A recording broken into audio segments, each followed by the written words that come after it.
Vamos a comenzar, pues, hermanos, en esta mañana y permítanme hacerlo a través de una oración. Padre, te agradezco, Señor, por la bendición que nos das de ser tus hijos, de podernos reunir en lugares públicos, Señor, de poder adorarte de una manera libre. Gracias, Señor, por la oportunidad también que nos das de aprender y de estudiar tu palabra, también de una manera libre, Señor. Gracias por esa bendición que nosotros tenemos, Padre. Háblanos a nuestras vidas, Señor, permítenos ser instrumentos útiles en tus manos, Padre, que lo que aprendamos no sea simplemente para obtener más conocimiento, Señor, sino que sirva para transformar nuestras vidas y para hacer luz a las demás personas, Padre. Te lo suplicamos en Cristo Jesús. Amén. Bien, mis hermanos, todos me escuchan bien, ¿verdad? No hay ningún problema con el audio. Ya saben, si en algún momento tienen alguna duda o pregunta, levanten la mano o quieren hacer un comentario, levanten la mano porque los tengo a todos en silencio, entonces no sé cuando de pronto alguno de ustedes está hablando. Y bien, hermanos, vamos a reflexionar en esta mañana en un tema que es muy importante, que aparece en toda la Biblia y que tiene que ver con un tema bastante importante para los profetas. Parece que ya se está conectando ahí el hermano Rafael. Buenos días, hermano Rafael. Ahí está ya. Bueno. Y tiene que ver con este asunto, con el exilio, con el destierro. Y vamos a ver cómo es que a través de toda la Biblia este tema surge una y otra vez. Es un tema bastante importante, como les comento, para la teología bíblica. Es un tema importante para la interpretación de toda la Biblia, la interpretación de bastantes pasajes bíblicos, y tiene que ver precisamente con el exilio. Y déjenme empezar, ¿verdad? De esta manera. Nosotros conocemos una frase muy popular, en bastantes, hasta inclusive hasta en películas y todo esto. Una frase que dice hogar, dulce hogar. Creo que todos nosotros conocemos esta expresión y seguramente en algún momento la hemos mencionado, ¿no? Cuando llegamos del trabajo o algo, ay, por fin, hogar, dulce hogar. O después de un largo viaje, decimos, ¿verdad? Hogar, dulce hogar. Y básicamente nos estamos refiriendo a aquel lugar donde se encuentran nuestros seres queridos, donde en cierta manera sentimos seguridad al llegar a ese lugar, donde sentimos placer, ¿verdad? Donde sentimos estabilidad, donde sentimos amor, donde sentimos tranquilidad después de un largo día de trabajo. Para nosotros ese es nuestro hogar, ¿verdad? Y en cierta manera nos hace sentirnos bien estar ahí en nuestro hogar. Cuando estamos fuera de nuestro hogar, pues siempre están, no sé, las presiones, ¿verdad? Que el tráfico, el trabajo pesado. Pero cuando uno llega a su casa y dice, ahora sí ha llegado un momento de descansar, ¿verdad? A gusto. Sentarse a tomarse un café, un chocolate, una coca, los que son coqueros, ¿verdad? Ponerse a ver una película, platicar con la familia, platicar con los hijos, ¿verdad? Es un momento muy hermoso y nos encanta estar en nuestro hogar. Pero de repente, oh, sorpresa, en ese pedacito que a veces nosotros llamamos hogar, las cosas a veces no marchan, digamos, del todo bien. Porque ahí dentro del hogar, ahí dentro de nuestra fortaleza, por decirlo de alguna manera, ahí dentro de ese lugar donde nosotros nos refugiamos, ahí dentro de ese lugar también experimentamos dolor, experimentamos trauma, experimentamos sufrimiento. Gran parte de todo esto viene de nuestro propio pecado. Por ejemplo, yo les pongo un ejemplo ahorita, mi papá está a punto de ser operado, el día lunes lo operan a corazón abierto, tiene un problema en su corazón, les pido que oren por él, él se llama Felipe Carrillo, eh, pero nos damos cuenta, ¿verdad?, que en ese lugar de protección también entra la enfermedad, y entra el dolor, y entra el sufrimiento, pero resulta que no solamente nuestro hogar está en esa condición, el mundo entero también lo está, y podemos decirlo que quizás hasta en una condición peor. De hecho, hay personas que tienen que abandonar sus países, que tienen que abandonar sus hogares e irse a vivir a otro lugar porque la tierra en la que habitaron sus padres no es posible, simplemente no es posible seguir viviendo. Es una situación terrible, ¿verdad? A este tipo de personas que salen de sus países y se van a otro lugar a vivir, que salen de sus familias y se van a otro lugar a vivir, se les llama exiliados. Y muchos de ellos abandonan sus patrias, abandonan sus naciones, no porque no amen a su nación. De hecho, les encanta, les gusta. Estaba leyendo en la semana una noticia acerca de la caravana esta migrante que ya pasó por bastantes lugares de México y que ahorita se encuentra en Tijuana, me parece, algunos de ellos. Y entonces, ahí en Tijuana, algunos, creo que eran guatemaltecos, empiezan a cantar canciones de su patria, de Guatemala.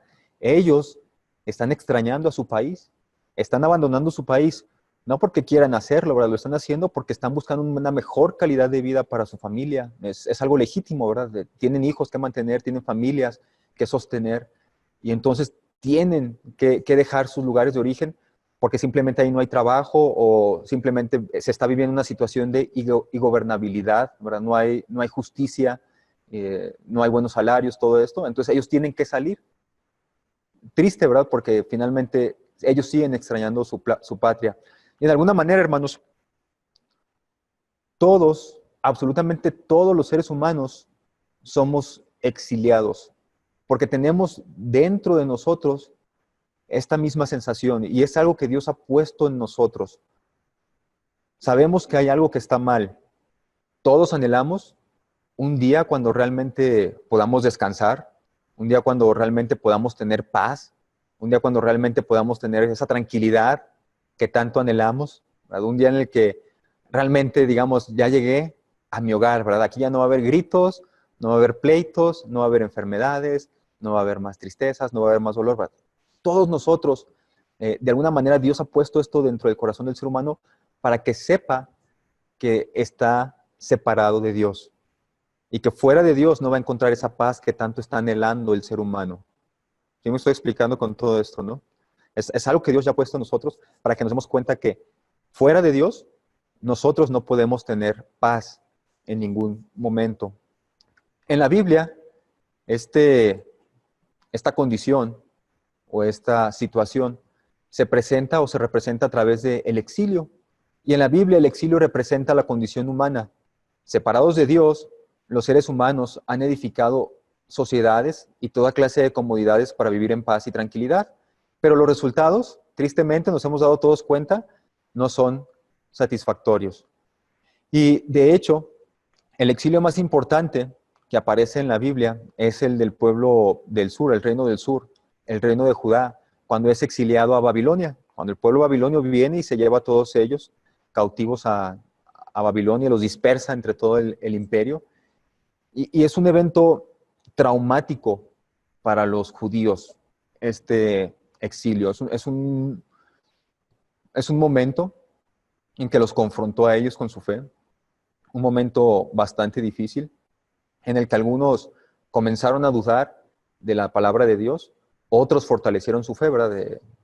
Entonces es un evento bastante traumático, pero este exilio no solamente se presenta en ese momento en la Biblia, de hecho es un tema que impregna toda la Biblia, es decir, los israelitas, los judíos, sufren de esta experiencia y ven, ¿verdad?, cómo es que en la Biblia toda esta experiencia se repite una y otra vez, de manera que el tema del exilio y el retorno, en este caso del pueblo, forma parte de una columna vertebral de toda la historia bíblica desde el Jardín del Edén hasta el Apocalipsis. El exilio lo vamos a encontrar desde el Jardín del Edén hasta Apocalipsis. Y es muy sencillo. Miren, por ejemplo, Génesis comienza con los seres humanos que están viviendo ahí en el Jardín del Edén, en la presencia de Dios, en la presencia del Señor, en esta tierra que Dios les ha dado como un regalo.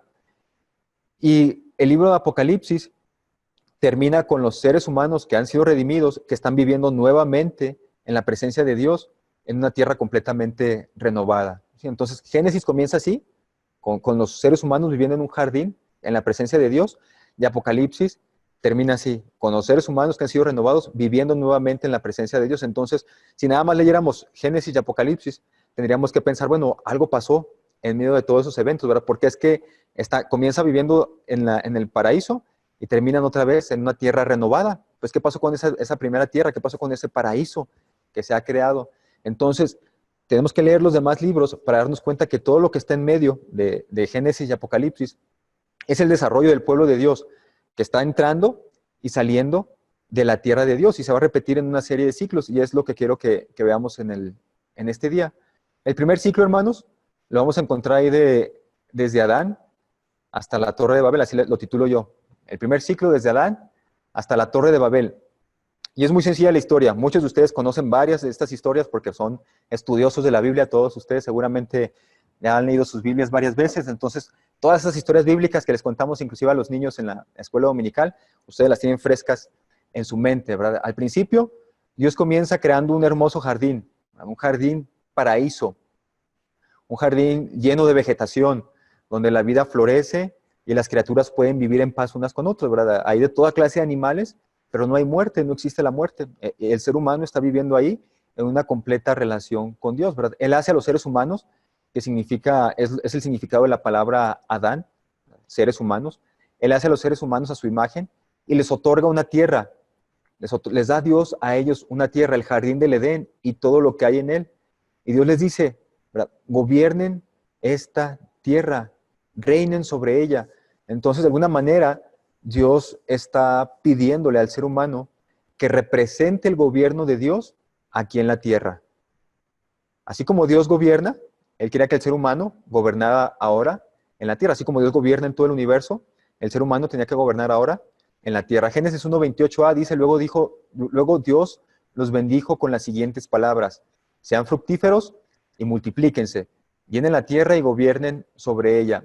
Y seguramente podemos preguntarnos, ¿Dios puede hacer esto? Bueno, claro, ¿verdad? Porque si nos damos cuenta en Génesis 1, Él es el creador de toda la tierra. Entonces Él es como creador, Él es el rey y es el dueño de la tierra. Dios tiene el derecho de otorgarle este regalo al ser humano, porque Dios es el creador de la tierra. Dios es el creador de todo lo que hay en ella. Entonces Dios, como creador, decide regalarle al ser humano este don, este regalo de la tierra, y le da el derecho de gobernar sobre toda ella. Ahora bien, no quiero que perdamos de vista, hermanos, este aspecto, porque el hecho de que Dios le haya dado la tierra a Adán y a Eva para que gobernaran sobre ella, no es simplemente que Dios les haya dado un pedazo de polvo, o que Dios les haya dado un pedazo de vegetación, o simplemente verlo desde un punto de vista agrícola, no. De hecho, ahí en Génesis, cuando Dios le da al ser humano esta autoridad en la tierra y que gobierne sobre ella, tiene una concepción más bien teológica, porque la tierra, aunque fue en última instancia un lugar, pero realmente la tierra es un lugar donde el ser humano se podía relacionar con Dios. Porque ahí en el jardín del Edén, el hombre caminaba con Dios y se relacionaba con Él. ¿Se acuerdan de eso que aparece en Génesis? El hombre libremente se comunicaba con Dios. Por eso le pongo ahí en la diapositiva, lugar de la presencia de Dios, el paraíso. Ahí en la tierra, los humanos caminaban con Él en el fresco del día. Ahí ellos experimentaron la gracia de Dios. Ahí ellos deberían gobernar su mundo. Entonces, su relación con Dios, la relación del ser humano con Dios, estaba vinculada a la tierra que Dios les había regalado. Vivir en la tierra o vivir en el paraíso era vivir en la presencia de Dios. Esa es la mejor parte, ¿verdad? En otras palabras, podríamos decir que el jardín del Edén era el templo de Dios, porque ahí habitaba Dios y ahí se relacionaba con los seres humanos. Entonces, la tierra no la vean simplemente como el paraíso del Edén, no lo vean simplemente como un pedazo ahí de jardincillo que Dios le regaló a los seres humanos, no. Era el templo de Dios, era el lugar de su presencia, el lugar de su habitación. Pero Dios, cuando les ofrece esto a los seres humanos, les pone una condición. Les dice, bueno, tienen que vivir, tienen que confiar, tienen que seguir mis mandamientos, o sea, tienen que obedecerme a mí, y les presenta esta situación de obediencia a través de dos árboles, ¿verdad? Pueden comer de cualquier tipo de árbol que aparece en el jardín, pero no pueden comer ni del árbol de la vida, ni del árbol de la ciencia del bien y del mal. Entonces, básicamente Dios les está diciendo, si ustedes me obedecen, van a disfrutar de este jardín, pero si me desobedecen, van a perder la tierra, ¿verdad? Esta tierra que les he dado. Después de todo, la tierra le pertenece a Dios. Él tiene derecho a darla y Él tiene derecho a quitarla, ¿verdad? Porque Él es el soberano. Simplemente nos la está otorgando a nosotros para que nosotros la administremos. Entonces, Él se reserva el derecho de recuperar la tierra en cualquier momento si los humanos no viven fielmente en ella. Y nosotros sabemos cómo termina esta historia. El hombre desobedece a Dios y se aparta de la vida para abrazar la muerte. Entonces, en otras palabras, el hombre está renunciando a la tierra del jardín por su pecado y son expulsados de la presencia de Dios. Y la peor parte, nosotros seguimos leyendo ahí Génesis, son expulsados de la presencia de Dios. ¿Se acuerdan? Son exiliados. Tenían una tierra que les pertenecía porque Dios se las había dado.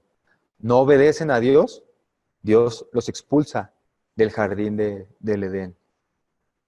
Un lugar en el que no iban a tener que sufrir, un lugar en el que los iba a alimentar, a todo este jardín, un lugar en el que no iban a conocer enfermedades, no iban a conocer nada de esto, pero sin embargo, por su rebelión, el hombre lo pierde y es expulsado de este hermoso lugar, y no es bonito.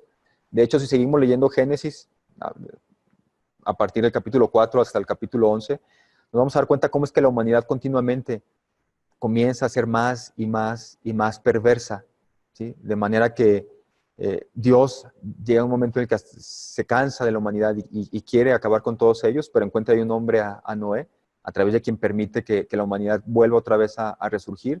Pero otra vez vemos a los hombres reuniéndose ahí en Babilonia, queriendo construir una ciudad, y Dios ahí mismo los vuelve a dispersar. Entonces nos damos cuenta cómo es que la humanidad peca, ¿verdad? Y es egoísta. Y por esta razón ellos pierden la presencia de Dios y vemos que Dios los expulsa del jardín del Edén. Y nos vamos a dar cuenta que el ciclo, este primer ciclo, vuelve otra vez a comenzar y vuelve a tener otra vez otro final. Y ese va a ser el siguiente ciclo que aparece ahí en la Biblia. Y es el ciclo que yo lo he titulado así, como un ciclo desde Abraham hasta el tiempo de Egipto. Nos damos cuenta, si seguimos leyendo la palabra de Dios, es que Dios no ha abandonado para nada su creación. De alguna manera el hombre peca, el hombre es infiel, el hombre le falla a Dios, pero Dios elige redimir y restaurar a la humanidad. Ya vimos un indicio de eso, por ejemplo, ahí con Enoc. Ya vimos un indicio de eso, que Enoc que no muere. Vimos un indicio de eso con Noé, cuando Dios quería destruir a toda la humanidad, pero escoge a un hombre. Entonces nos damos cuenta cómo es que Dios, a pesar del pecado humano, está cubriendo ese pecado siempre con su misericordia. Y aquí Dios manda a llamar a un hombre, a un hombre que precisamente, de esos hombres que han sido dispersados de Babilonia. Es un hombre que está viviendo precisamente en Babilonia, en Ur de los Caldeos. Es un hombre que se llama Abraham. Y desde esto que parecía quizás un final, ¿verdad? El hecho de que Dios los haya dispersado por todo el mundo, a los hombres allá en Babilonia, Dios llama a este Abraham y le hace una promesa a él. Le promete multiplicar a sus descendientes. Pero no solo eso, le dice a Dios a Abraham, ¿verdad? Te voy a dar una gran nación, te voy a dar una tierra y te voy a hacer una fuente de bendición para todas las naciones. Entonces Dios le promete una nación, Dios le promete una tierra, Dios le promete ser de bendición internacional y Dios le promete también protección a Abraham. Y Abraham se relaciona con Dios en medio de esta tierra prometida. La tierra prometida entonces es ahora aquí el lugar de la presencia de Dios. Si nos vamos a Génesis capítulo 15, versículo 1, nos vamos a dar cuenta, tiempo después, el Señor le habló a Abraham en una visión y le dijo, no temas, Abraham, porque yo te protegeré y tu recompensa será grande. Entonces, el versículo 7, entonces el Señor le dijo, yo soy el Señor tu Dios que te sacó de Ur de los Caldeos para darte esta tierra como posesión. ¿Dónde se le está apareciendo Dios a Abraham? En la tierra prometida. O sea, Dios lo saca de ahí, Dios lo llama a Abraham desde donde está y le dice, deja tu tierra, tu parentela y vete a la tierra que te voy a mostrar. Cuando Abraham llega a esta tierra que Dios le va a mostrar, Dios se le presenta a Abraham en una visión, ¿verdad? Permítanme, hermanos, un rápido porque me están tocando aquí la puerta. Pasa, hermano. Sí. No, sí. Dios se le presenta a Abraham a través de esta visión, pero se le presenta ahí en la tierra prometida. Entonces, el lugar de la presencia de Dios es la tierra prometida. Por decirlo de otra manera, ahora el templo de Dios ya no es el paraíso. Ese ya ha quedado a un lado. Ahora el templo de Dios es la tierra prometida, porque ahí es donde se le está presentando a Abraham. Y se le presenta y le dice, ¿verdad? Después de que el sol se puso y cayó a la oscuridad, Abraham vio un horno humeante y una antorcha ardiente que pasaban entre las mitades de los animales muertos. Entonces el Señor hizo un pacto con Abraham aquel día y le dijo, yo he entregado esta tierra a tus descendientes desde la frontera de Egipto hasta el gran río Éufrates. Entonces Dios se le aparece a Abraham en esta tierra prometida. Ahora esta tierra simboliza la presencia de Dios. Ahí está Dios en esa tierra.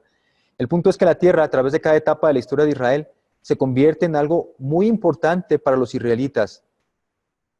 Porque en la experiencia de los israelitas, hablar de la tierra, de esta tierra prometida, es hablar en términos de la relación que ellos tenían con Dios. En otras palabras, en esa tierra ellos iban a encontrar paz, porque era la tierra prometida, la tierra que Dios les había dado a ellos. Era el lugar que garantizaba la intimidad restaurada con Dios y que promovía el florecimiento humano. Era un nuevo paraíso jardín. Recordemos que más adelante esta tierra prometida va a ser descrita como un lugar donde fluye leche y miel. Es una descripción del jardín del Edén. Es como decir, esta nueva tierra va a ser como su nuevo jardín del Edén. Y ahí en esa tierra ustedes se van a relacionar con Dios. En última instancia, esta tierra que Dios les da al pueblo israelita, que Dios le promete por medio de Abraham, es el regalo de Dios al pueblo para que ellos disfruten de la presencia de Dios. Así como se paseaban con Dios en el jardín, Adán y Eva, así se supondría que ellos se tendrían que pasear ahora que estuvieran en esa tierra. Pero también esa tierra está condicionada si ellos obedecen la ley de Dios. La historia continúa y nos damos cuenta que los hijos y los nietos de este hombre, de Abraham, resultan ser tan malos como los primeros hombres creados. De hecho, los bisnietos de Abraham sienten celos de uno de sus hermanos y lo venden a unos mercaderes. ¿Se acuerdan de la historia de José todos ustedes? Son tan malos como Caín. De hecho, querían matarlo, así como Caín asesinó a su hermano Abel. Ellos querían matarlo, nada más que uno por ahí lo defendió. Entonces, estos hijos sienten celos, así como Caín sintió celos de su hermano, y quieren matar a José. Y nos damos cuenta cómo es que Dios finalmente protege a José y lo lleva a esta tierra de Egipto, pero José tiene que salir exiliado, no está con su familia, ahora se va un tanto exiliado a una tierra que él desconoce, a un lugar con lenguas, con costumbres distintas, pero ahí Dios lo prospera a él. Y pronto nos damos cuenta, si seguimos leyendo la historia, pronto nos damos cuenta que estos malos hijos que trataron de asesinar a José y luego después lo vendieron, nos damos cuenta que sufren en la tierra que Dios les había dado como heredad, en la tierra que se supondría que serviría de presencia de Dios delante de ellos. Ellos sufren porque llegan sequías y tienen que abandonar esa tierra. Y uno se preguntaría, bueno, ¿cómo es que Dios les da una tierra que no produce nada de fruto? Pero es que no era por culpa de Dios, ¿verdad? Era porque ellos estaban pecando, estaban siendo infieles, estaban desobedeciendo a Dios. Entonces, ellos tienen que abandonar esa tierra prometida, que aunque todavía no la iban a poseer, pero era la tierra prometida, tienen que abandonarla porque hay una gran sequía y tienen que ir a Egipto a pedir alimentos. Y ahí en Egipto, eventualmente ellos van a vivir. Parece cuando termina el libro de Génesis y llega Jacob junto con sus 11 hijos que le quedaban, más José que ya está en Egipto.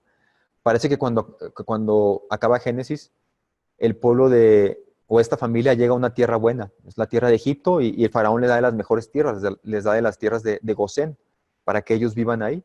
Y nosotros quizás podamos pensar, si nada más leyéramos hasta ahí, bueno, parece ser que ahora sí ya ellos van a vivir, por fin, este pueblo va a vivir en un buen lugar, en un lugar donde van a poder alimentarse, en un lugar donde van a crecer, van a prosperar, van a hacer su familia, van a hacer sus casas y todo esto. Podemos pensar eso, pero nos damos cuenta que finalmente ellos han abandonado la tierra prometida y ahora están viviendo en otro pueblo que no era su pueblo, una tierra que no era la tierra prometida, igual con costumbres distintas, con lenguas distintas. En otras palabras, podríamos decir que están viviendo en un exilio, ¿verdad? Fuera de su tierra. Aunque pareciera que van a florecer, nos damos cuenta de que no es así. Y va a comenzar el tercer ciclo, que yo lo limito desde Moisés hasta la época de los jueces.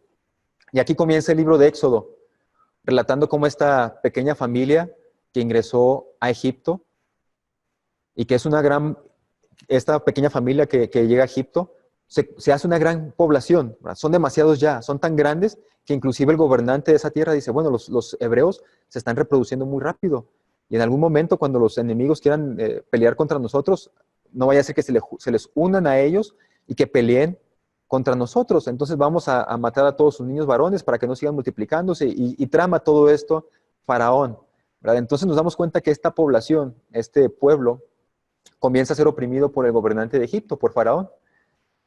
Pero dentro de la corte de Faraón, Dios provee que un niño hebreo llamado Moisés sea criado ahí. Dentro de la corte de Faraón, un niño hebreo es criado por la provisión de Dios. Y nosotros nos damos cuenta que este hombre va a ser Moisés. Este hombre es Moisés, un hombre que se cría dentro de la corte de Faraón, ¿verdad? Que es criado con toda la educación de los egipcios, pero también es criado con la educación de los hebreos. Y Moisés, tristemente, comete un crimen, comete un asesinato y tuvo que pagar por las consecuencias de su pecado. Él mismo se autoexilia, él mismo abandona sus dos hogares, porque abandona su hogar de Egipto y abandona también su hogar hebreo. Él obviamente se identificaba con los hebreos, seguramente creció con las historias de los hebreos cuando lo cría su mamá, pero también fue criado en la corte del faraón. Él disfruta, en cierta manera, de todas estas bondades, por decirlo de alguna manera, de todas estas comodidades, de toda esta educación que tuvo ahí en la corte egipcia.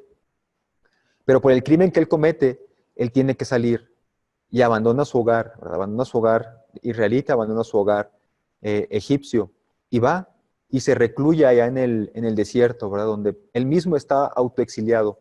Pero ahí en el desierto, así como Abraham, ¿verdad? Que estaba exiliado después de la Torre de Babel, ahí en el desierto Dios lo llama a Moisés, se le presenta y lo llama y le da una comisión muy importante, ¿verdad? Ve y libera a mi pueblo y llévalo de vuelta a la tierra prometida. Y conocemos toda la historia. Moisés va y se presenta ante el faraón.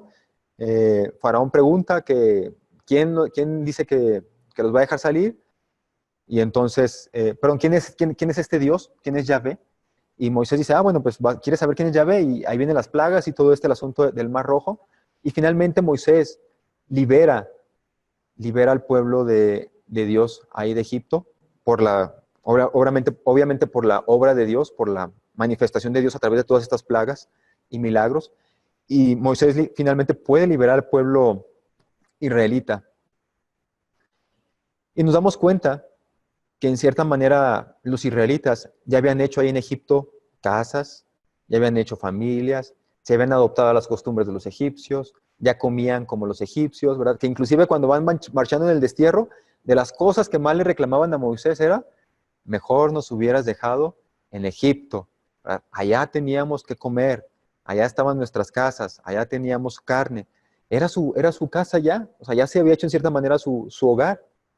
Pero Dios los está sacando porque no es la tierra prometida, no es la tierra donde Dios se les quiere manifestar a ellos. Recuerden que donde Dios se les quiere manifestar es en la tierra prometida. Ese era el templo en el ciclo pasado.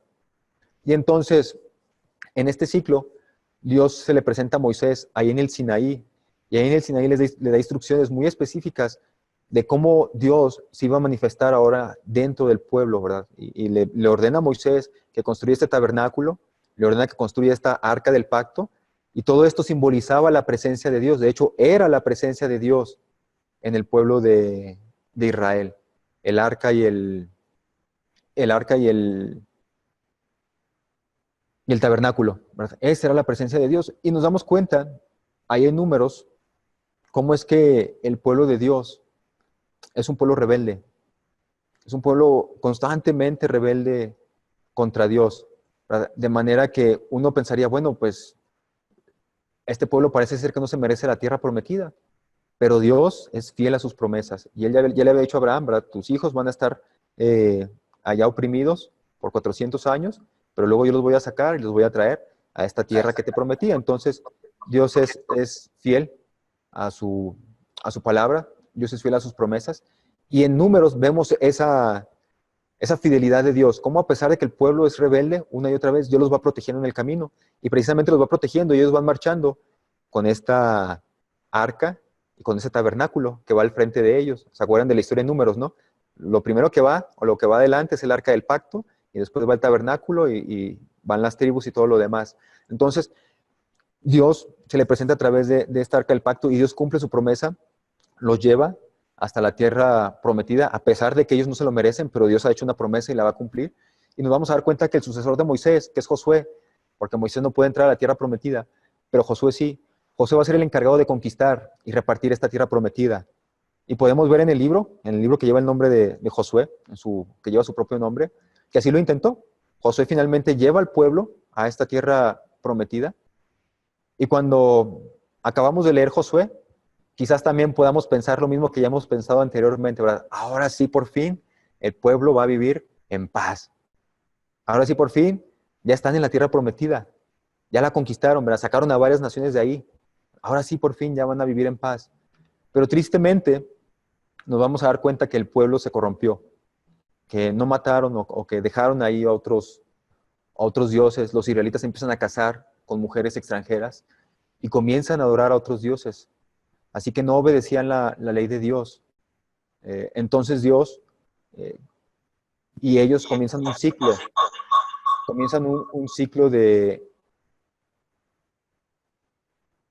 ciclo en la que había opresión, arrepentimiento y liberación, que es el ciclo de los jueces, ¿verdad? Opresión, arrepentimiento y liberación. Comienza este ciclo en el que Dios les va a mandar pueblos extranjeros, los filisteos sobre todo, que eran pueblos que estaban por ahí. Todos se acuerdan de la historia de Sansón, que venían los filisteos, que Dalila cuando trata de hacer que agarren a Sansón siempre le gritaba: Sansón, los filisteos contra ti, ¿verdad? Eran algunos de los pueblos que estaban en contra de ellos, los filisteos. Había otros más, los moabitas, los edomitas también. Entonces todos estos pueblos que están alrededor de la tierra prometida están oprimiéndolos constantemente a ellos. Los israelitas se arrepentían y clamaban a Dios, y Dios les enviaba algunos jueces que los liberaban por algún tiempo. En otras palabras, podríamos decir, para terminar este ciclo, que ellos vivían en su tierra, pero realmente no la poseían, porque no tenían paz. Entonces vivían en esa tierra, pero es como si no estuvieran viviendo ahí. Porque ¿quién puede vivir en un lugar donde constantemente temes por tu seguridad?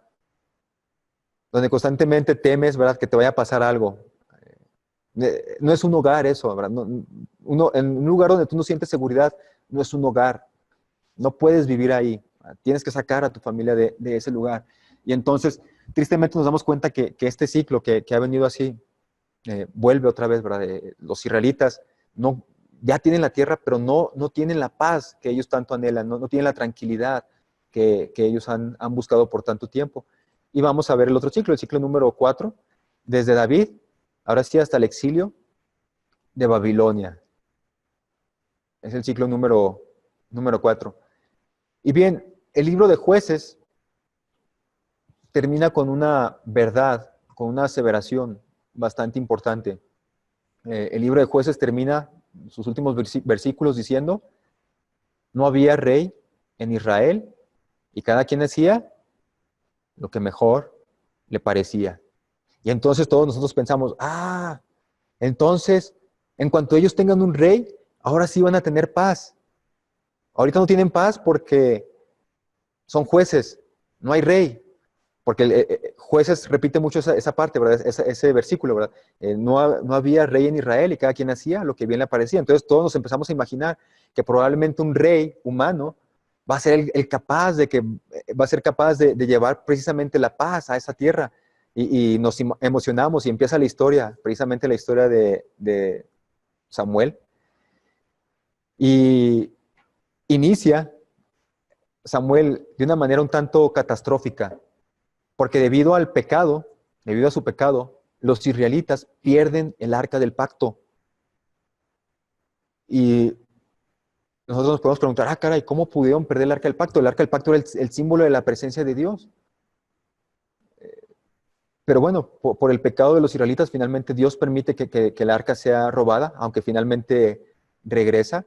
Pero ya nos damos cuenta que las cosas deben estar muy, muy, muy mal para que el arca del pacto haya abandonado al pueblo de Israel. Entonces el pueblo decide tener un rey y Dios accede a este deseo de ellos, aunque dice que están actuando en rebeldía contra él, porque todavía no era el tiempo en el que él había provisto para darles un rey, aunque en la ley ya estaba estipulado, pero todavía no era el tiempo. Entonces Dios permite que tengan un rey y les da a Saúl.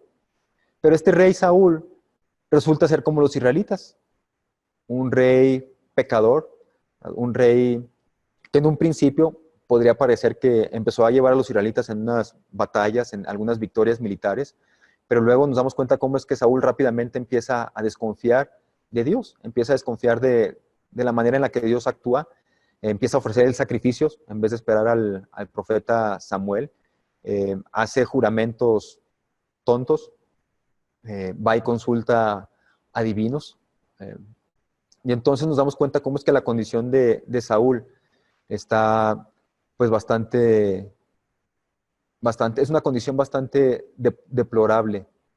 Y entonces Dios escoge a otro rey, y Dios dice de este rey que es un Dios, perdón, es un rey con un corazón conforme al de Dios. Es el rey David. Y entonces comienza esta historia de este buen rey, y también todos nos vamos a emocionar cuando leemos la historia de David, ¿verdad? Este es el bueno, porque es el rey conforme al corazón de Dios. ¿Verdad? Es el rey que vence a Goliat. Es el rey que está llevando las victorias y que siempre está poniendo a Dios por encima de todo, ¿verdad? Que lo obedece. Y David comienza como un buen rey.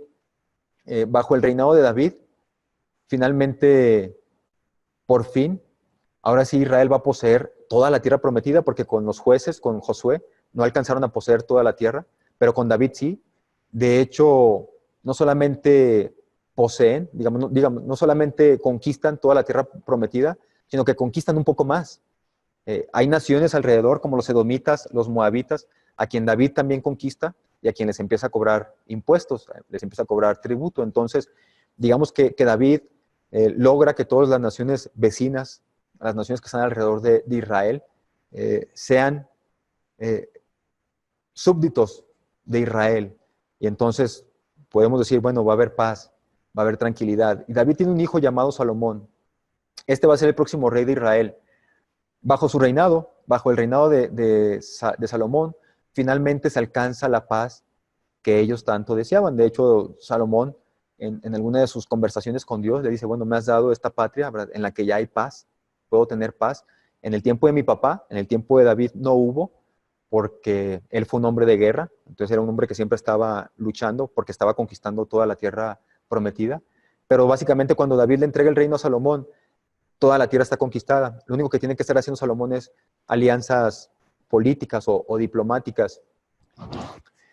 Y entonces David comienza como un buen rey, lleva a Israel a finalmente poseer toda la tierra prometida y aún un poco más, pero los últimos años de David no fueron tan buenos como los primeros.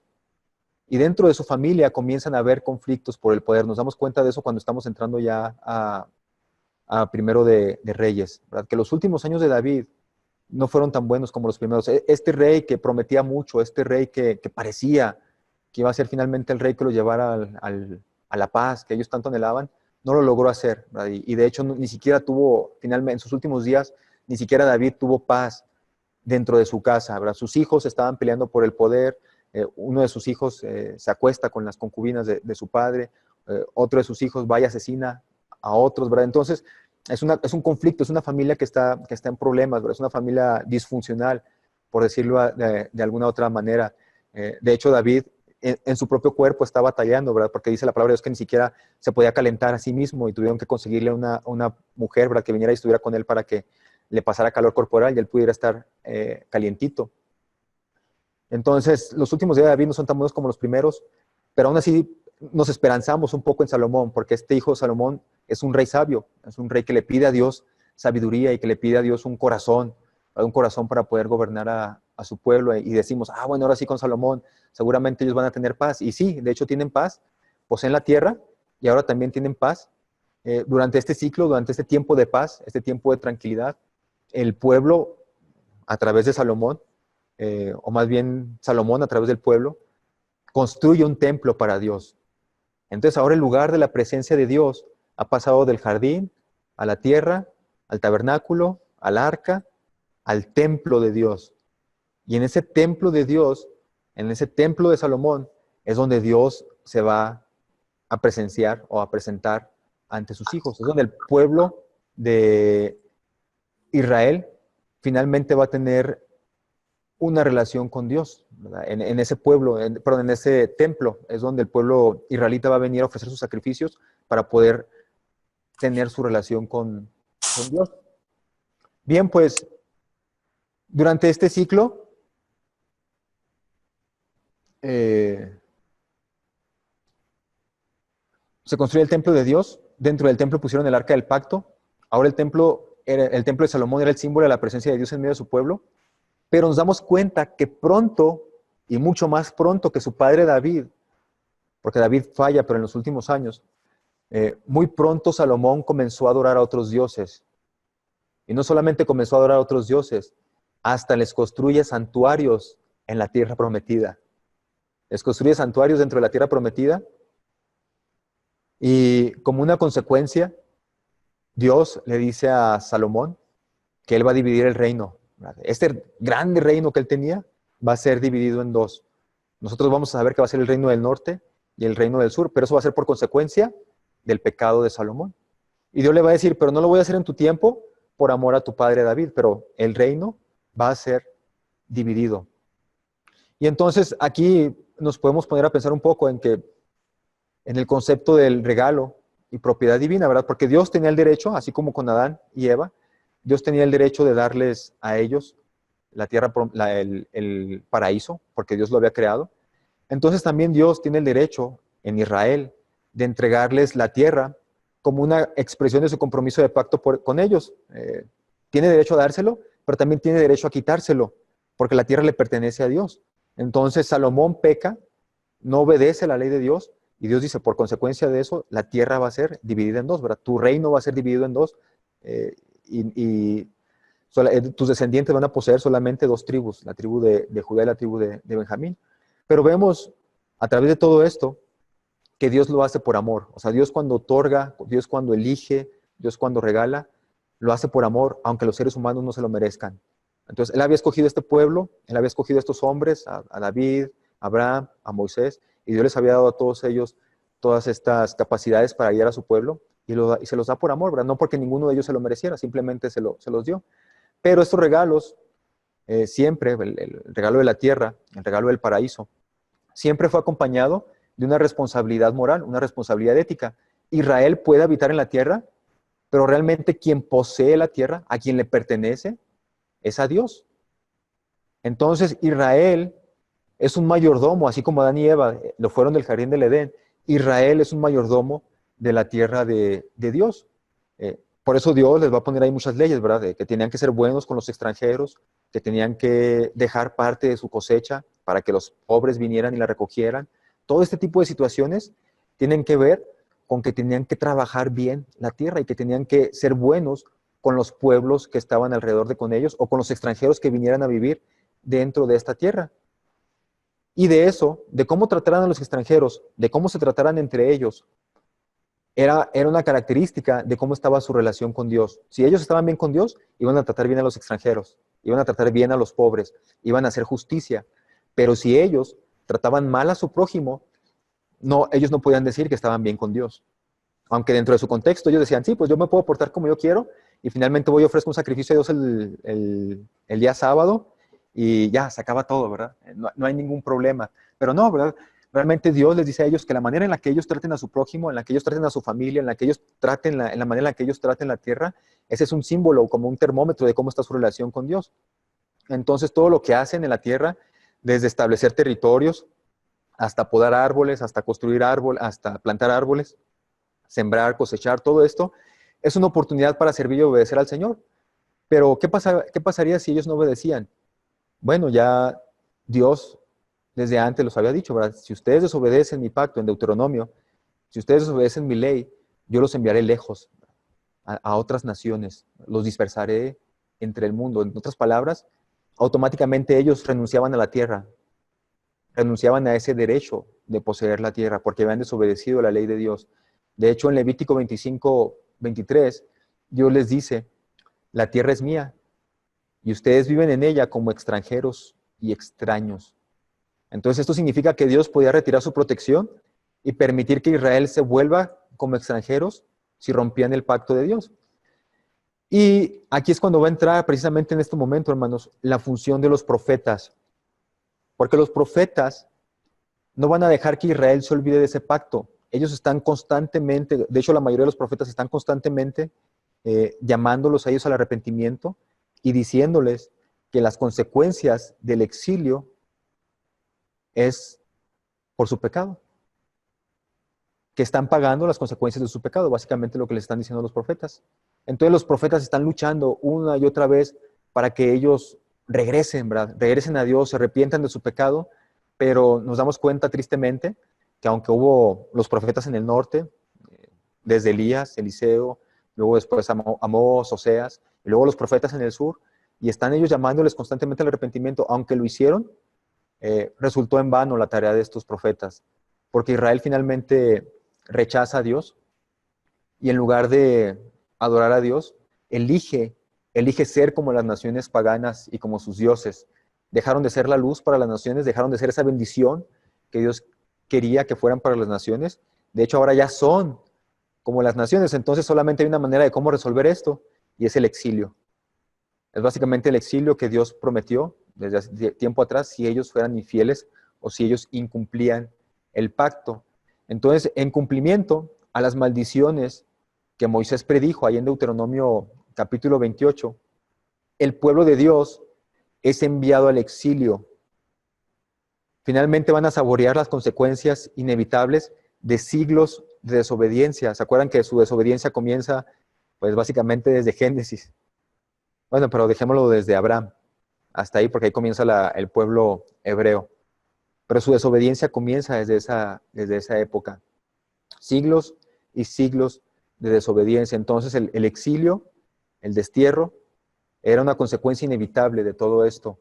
Van a ser una vez más extraños y exiliados, viviendo en una tierra opresiva, en una tierra extranjera. Ahora bien, el hecho de que ellos ya vivieran en una tierra extranjera, ahí en el exilio en Babilonia, ya era demasiado, digamos, abrumador o desorientador o perturbador. Pero ahora ellos también habían perdido la tierra prometida. O sea, no solamente estaban viviendo fuera en otras naciones, sino que la tierra la tierra prometida ya no era de ellos, no les pertenecía. En un principio, Israel pensaba que su relación con Dios y la herencia de la tierra eran como dos caras de la misma moneda. En otras palabras, que nunca lo iban a perder. En su concepción estaba esto, ¿verdad? La tierra no la podemos perder, porque aquí en esta tierra está ¿qué cosa? El templo de Dios. Aquí es donde Dios se nos revela a nosotros. No la podemos perder. En su concepción estaba eso. Entonces, de pronto, viene un gobierno, un rey de Babilonia, y se los lleva a ellos cautivos al exilio. Entonces, todo este exilio es desastroso para su fe, es desastroso para su mente, ¿verdad? A ellos se les había enseñado que otro Dios hay más grande que Jehová de los ejércitos, que venció con mano poderosa al faraón, ¿verdad? Que conquistó a todos los que estaban dentro de la tierra prometida. Se les ha enseñado todo esto a ellos. Y de pronto viene un rey, y se los lleva. Imagínense la mente de los, digamos, de los judíos o de los hebreos que tienen una fe débil. Seguramente ellos pensaban, bueno, seguramente el Dios de Babilonia es más fuerte que nuestro Dios. Entonces algunos pierden su fe ahí en el exilio, otros no, otros fortalecen su fe. Pero surgen muchas preguntas en el exilio, inclusive surgen preguntas como, por ejemplo, yo era una buena persona, yo era una persona que obedecía a Dios, yo era una persona que daba los sacrificios, yo era una persona que daba los diezmos, o sea, en otras palabras, yo era un justo. ¿Y por qué es que Dios me está llevando a mí al exilio? Surgen todo este tipo de preguntas que los profetas van a tratar de contestar, ¿verdad? ¿Por qué los justos también sufren? Job va a ser un libro que va a tratar de resolver esa situación también, ¿verdad? ¿Por qué los justos sufren? Porque ellos en su concepción decían, bueno, algunos, ¿verdad? No todos, obviamente, pero sí algunos decían, yo soy una persona justa. Por ejemplo, el profeta se me va el nombre, el profeta no recuerdo si es Ageo, no, Ageo es el del templo. Se me fue el nombre del profeta, hermanos. Pero bueno, uno de estos profetas, él se da cuenta. Es Habacuc, el profeta Habacuc. Empezaba con H, por eso me confundí. El profeta Habacuc, él tiene en su mente esto. Dice, somos justos algunos y estamos aquí en el exilio. ¿Qué vas a hacer tú, Dios, con nosotros, los justos? Y surge esto, ¿verdad? Porque finalmente para ellos era como decir, Dios está siendo injusto porque estamos pagando justos por pecadores. Y entonces Dios le va a responder al profeta Habacuc que finalmente un día él va a tener su justicia y la va a aplicar en todo el mundo, solamente que ellos tienen que esperar y confiar en él. Y Habacuc termina diciendo que él confía en Dios y que aunque la higuera no florezca, aunque en la higuera no florezca ni haya uvas en las vides, con todo yo me alegraré en el Señor, ¿verdad? Porque Dios le responde a Habacuc precisamente en este contexto, donde él está preguntando qué pasa con los justos.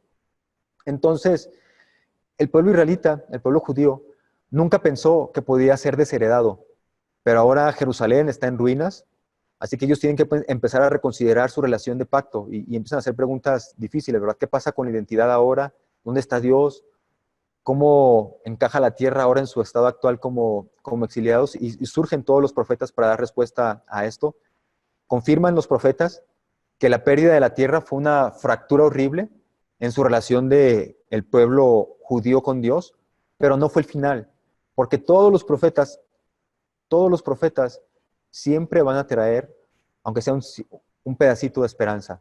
Hay profetas que se ven muy catastróficos, por ejemplo, como el profeta Abdías, que lanza maldiciones contra Edom, y prácticamente todo el libro son maldiciones y maldiciones y maldiciones, pero aún así ahí encuentra uno un poquito de esperanza, porque siempre traen, aunque sea un pequeño mensaje ahí de misericordia de Dios. Y entonces, los profetas ven todo esto, ven que la pérdida de la tierra fue una fractura de la relación con Dios, pero no es el final. Y de hecho, como ya lo veíamos en la clase pasada, Ezequiel les va a enseñar a esos justos que están en el exilio que Dios está vivo y que Dios está ahí donde ellos están en el exilio, que Dios ya no está en ese templo que ellos pensaban, allá en Jerusalén, sino que Dios ha salido y está en Babilonia con ellos, con los justos. Dios está en medio de su pueblo. Entonces, esto lo va a explorar el libro de Ezequiel. Y está ahí en Babilonia, reinando en su trono movible. Jeremías habla de la esperanza para el pueblo de Dios a pesar de la destrucción del templo. El pueblo de Dios no se ha acabado para siempre, hay un remanente, hay un poco, ¿verdad? Hay un resto que queda. Y ellos van a experimentar las bendiciones del pacto con Dios, nuevamente a través del arrepentimiento y la obediencia renovada, incluso ahí dentro de Babilonia. Y entonces ellos, los judíos, comienzan a pensar un poco más acerca de su comprensión de la tierra. En otras maneras, ellos comienzan a ver que su relación con Dios no está atada a un lugar físico. No está atada a una tierra física, no está atada a un templo, no está atada a un tabernáculo, no está atada a un arca del pacto. Su relación con Dios puede ser en cualquier lugar. Entonces, ellos ya empiezan a pensar esto, ¿verdad? La seguridad, la bendición, la responsabilidad puede estar ahí, inclusive en el exilio. Y Jeremías va a hablar de ello, y ahorita les vamos a hablar un poco de Jeremías, porque es importante para comprender esto. Pero bueno, esta reorientación del pensamiento de ellos, de los justos, porque no todos lo creen así, pero esta reorientación es un momento crucial en la historia redentora. Israel pudo haber perdido la tierra, pero aún eran el pueblo de Dios, lo que preparó el camino para la ampliación de los propósitos de Dios en el mundo, para abrazar a los gentiles de una manera que Israel no había previsto previamente. En otras palabras, el exilio sirvió para que Dios les recordara a los israelitas que ellos tenían que ser luz en todas las naciones. El profeta Ezequiel va a decir ahí en el capítulo 47, del 21 al 23, va a ordenarles a los israelitas que dejen que los extranjeros hereden tierra junto con ellos, que vivan dentro de ellos y que cuando regresen a la tierra prometida, que les permitan poseer parte de la tierra prometida a los extranjeros. En otras palabras, ya los profetas están previendo que la salvación no está vinculada a un espacio específico, o sea, una tierra, no está vinculada a un grupo étnico judío, ¿no? De hecho, los profetas ya comienzan a ver, porque así ya lo han sacado desde el Pentateuco, que realmente la salvación es para todos. No solamente, no se trata de ser de un pueblo étnico, o no se trata de vivir en un cierto lugar. La salvación debe alcanzar a todos, inclusive los extranjeros. Y entonces eso es lo que van a empezar a ver los profetas. Y nosotros llegamos a pensar, bueno, pues parece ser que ahora sí ya va a acabar este ciclo, hasta ahí, hasta Babilonia, cuando ellos van a Babilonia y cuando ellos regresan. Pero nos vamos a dar cuenta que no es así, hermanos. Y va a comenzar el ciclo número 5, el ciclo del retorno hasta el final del Antiguo Testamento. Y aquí en este ciclo, la gente anhelaba, los judíos que regresan del exilio, ellos dicen, bueno, el profeta Ezequiel y el profeta Isaías hablaron acerca de que Dios iba a comenzar un nuevo gobierno desde su templo. Y entonces comienzan todos estos planes de reconstrucción, reconstruir un templo. La gente anhelaba el día que profetizaron Ezequiel y Jeremías. Dijeron, estos profetas, Ezequiel y Jeremías, dijeron que Dios recogería su remanente de las naciones y que les iba a devolver su tierra y que haría una nueva obra en sus corazones, haciéndoles amar y obedecer sus mandamientos y caminar en la fidelidad de su pacto. ¿Se acuerdan de estas promesas de los profetas? Yo les daré un nuevo corazón. De hecho, desde Moisés se ve esta situación de un nuevo corazón, darles un nuevo corazón, un corazón que finalmente los haga arrepentirse. Y entonces ellos piensan, ¿verdad?, que cuando regresen del exilio van a experimentar todas estas realidades que los profetas hablaron tantas veces de ellas. Y finalmente, cuando Dios los trae de vuelta a la tierra, regresan. Pero finalmente nos damos cuenta que no es exactamente lo que los profetas habían previsto. Es decir, si están en su tierra, llegan a la tierra, otra vez a la tierra prometida, comienzan la reconstrucción del templo, lo terminan de construir, aunque les queda un templo que después lloran por ese templo, porque no se parecía en nada al templo de Salomón, pero finalmente el templo era el símbolo de la presencia de Dios para ellos. Y ahí está en este ciclo, el segundo templo es el lugar de la presencia de Dios, por eso el profeta Ageo va a hacer un énfasis en que ellos construyan el templo, porque para ellos el templo era la presencia de Dios. Y regresaron del exilio, ven que traían poco dinero, y dicen, bueno, ¿en qué nos enfocamos primero? Pues en construir nuestras casas. Y empiezan a construir sus casas, y el profeta Ageo les va a decir, no, lo más importante es que ustedes construyan el templo de Dios, porque ahí es donde Dios se les presenta a ustedes. Y una vez que ustedes hagan lo que deben hacer, Dios los va a bendecir. En otras palabras, como el Nuevo Testamento lo dice más sencillamente, ¿verdad? Mas buscad primeramente el reino de Dios y su justicia, y todas las demás cosas os serán añadidas. Básicamente lo que está diciendo Ageo, ¿verdad? Pónganse las pilas y primero que su prioridad sea Dios, sea el templo, porque en ese tiempo el templo era la presencia de Dios, y van a ver cómo es que Dios los va a bendecir en todo lo demás, porque cuando el profeta Ageo está dando sus profecías, ellos no siembran, pero no pueden cosechar, batallan mucho con todo esto, ¿verdad? No tienen los recursos económicos, y Ageo les dice, miren, enfóquense primero en lo primero, en lo primordial, en el templo de Dios, y van a darse cuenta cómo es que Dios los va a bendecir. Después de que ellos terminen de construir el templo, Ageo les vuelve a preguntar, ¿verdad que ahora sí están cosechando? ¿Verdad que ahora sí están prosperando? Bueno, eso fue porque obedecieron y pusieron en primer lugar a Dios. Bueno, aunque comienza como un futuro prometedor o comienza como algo prometedor, nos damos cuenta que pronto el pueblo judío sigue adorando a otros dioses. Va a venir Zacarías, por ejemplo, el profeta Zacarías, y el profeta Zacarías va a prometer una restauración, pero Zacarías lo va a condicionar totalmente, va a decir, sí, y solo sí, ustedes obedecen la ley de Dios. Entonces ahora sí van a poseer verdaderamente la tierra prometida, van a poseer, van a tener paz, van a tener todo esto. Pero Zacarías también se da cuenta que ellos no pueden hacerlo, porque como toda la humanidad ha sido desde el principio, desde Génesis hasta donde vamos ahorita, siempre ha sido este ciclo, ¿verdad? De pecado, de pecado, de pecado, donde comienzan, quizás se arrepienten, por su pecado, pero vuelven a hacer lo mismo. Se arrepienten de su pecado y vuelven a hacer lo mismo. Entonces Zacarías dice que Dios mismo les iba a dar a ellos un espíritu de arrepentimiento, un espíritu en el cual ellos iban a amar el camino del Señor.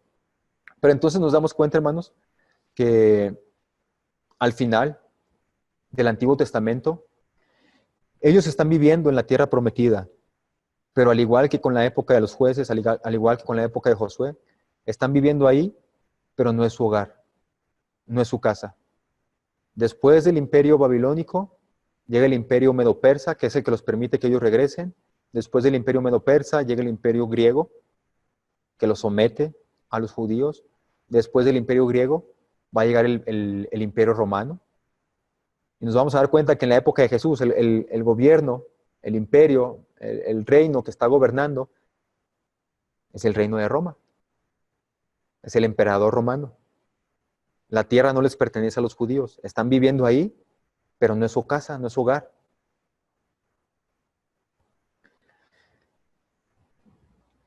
Y ahora, hermanos, en esta época, antes de que se acabe el Antiguo Testamento, empiezan ellos, los judíos, a preguntarse, ¿verdad? Que se están dando cuenta de esta serie de ciclos que se están repitiendo una y otra vez. Y van a hablar profetas en estas épocas. Van a hablar profetas que les van a enseñar a ellos cómo vivir en el exilio. Y es importante esto, hermanos. Si ustedes no pusieron atención en todo el principio de la clase, está bien. Esto es lo importante. Porque aquí los profetas, cuando ellos les enseñan a los judíos cómo vivir en el exilio, nos están enseñando a nosotros, los creyentes, cómo vivir en este exilio que estamos viviendo ahora. El profeta Jeremías va a hablar. El otro libro que aparece ahí es Daniel. Y ahorita vamos a hablar un poquito de ellos dos. Pero cuando ellos fueron llevados al exilio, básicamente adoptaban dos posturas.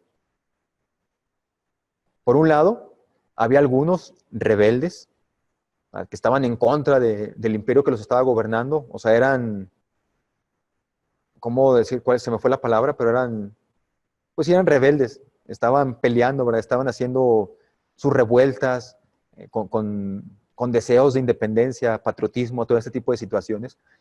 Y hacían disturbios, creaban disturbios. Por ejemplo, algunos de ellos eran los grupos de los macabeos, un grupo que surge ahí en el periodo intertestamentario, donde surge un grupo llamado los celotes. No eran elotes, celotes, los celotes. Un grupo revolucionario de los judíos que están buscando, ¿verdad? Que están buscando tumbar a Roma, ¿verdad? Que están peleando. O sea, entonces, había grupos que tomaban esta postura, pero había otros grupos de judíos que simplemente adoptaban una postura de aceptación. Ah, bueno, ahora somos griegos, porque nos conquistaron los griegos. Vamos a adoptar a los dioses de los griegos, vamos a adoptar las costumbres de los griegos, vamos a hacer lo que hacen los griegos. Ah, ahora nos conquistaron los romanos, vamos a adoptar a los dioses de los romanos, vamos a comportarnos como los romanos, vamos a vestirnos como los romanos, ¿verdad? Entonces, había quien aceptaba totalmente la nueva cultura y los dioses de esta cultura, y había otro grupo rebelde, ¿verdad? Que peleaba y que luchaba contra estos imperios. Pero Jeremías, un profeta que habla en el periodo del exilio, va a decir ahí en Jeremías, capítulo 29. Y déjenme les leo esta porción de la palabra de Dios, son unos pocos versículos. Jeremías 29, del 4 hasta el versículo 7. Y es una carta que Jeremías les está haciendo a los desterrados. Y les dice ahí Jeremías: esto dice el Señor de los ejércitos celestiales, Dios de Israel, a los cautivos que Él desterró de Jerusalén a Babilonia. Edifiquen casas y hagan planes para quedarse. Planten huertos y coman del fruto que produzcan. Cásense y tengan hijos. Luego encuentren esposos y esposas para ellos, para que tengan muchos nietos. Multiplíquense, no disminuyan. Y fíjense lo importante del versículo 7. Trabajen por la paz y la prosperidad de la ciudad donde los envié al destierro. Pidan al Señor por la ciudad, porque del bienestar de la ciudad dependerá el bienestar de ustedes. En otras palabras, Jeremías les está diciendo a ellos: van a estar en el destierro en Babilonia, vivan ahí, construyan casas, tengan familia, siembren, pongan empresas, hagan comercio. Ese va a ser su hogar por lo pronto.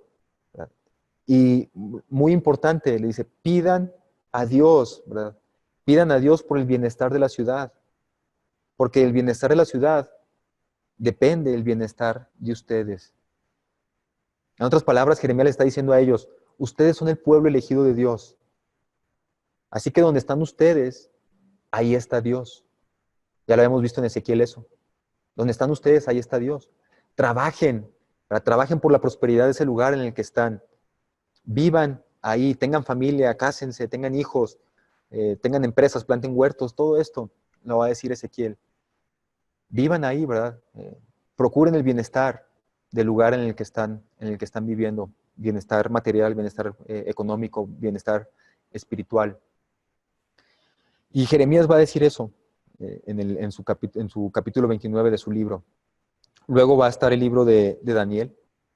Y en Daniel encontramos cómo es que este joven, este político, Daniel, vive precisamente bajo esta realidad de Jeremías.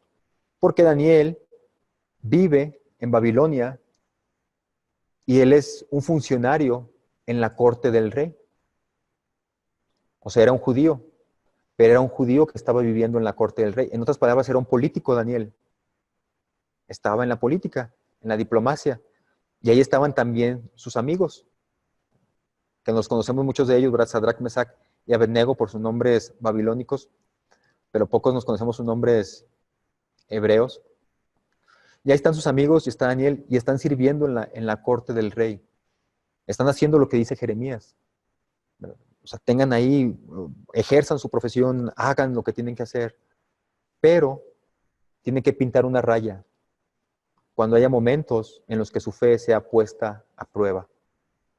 Y entonces aparece la historia de Daniel, aparece la historia de los amigos de Daniel.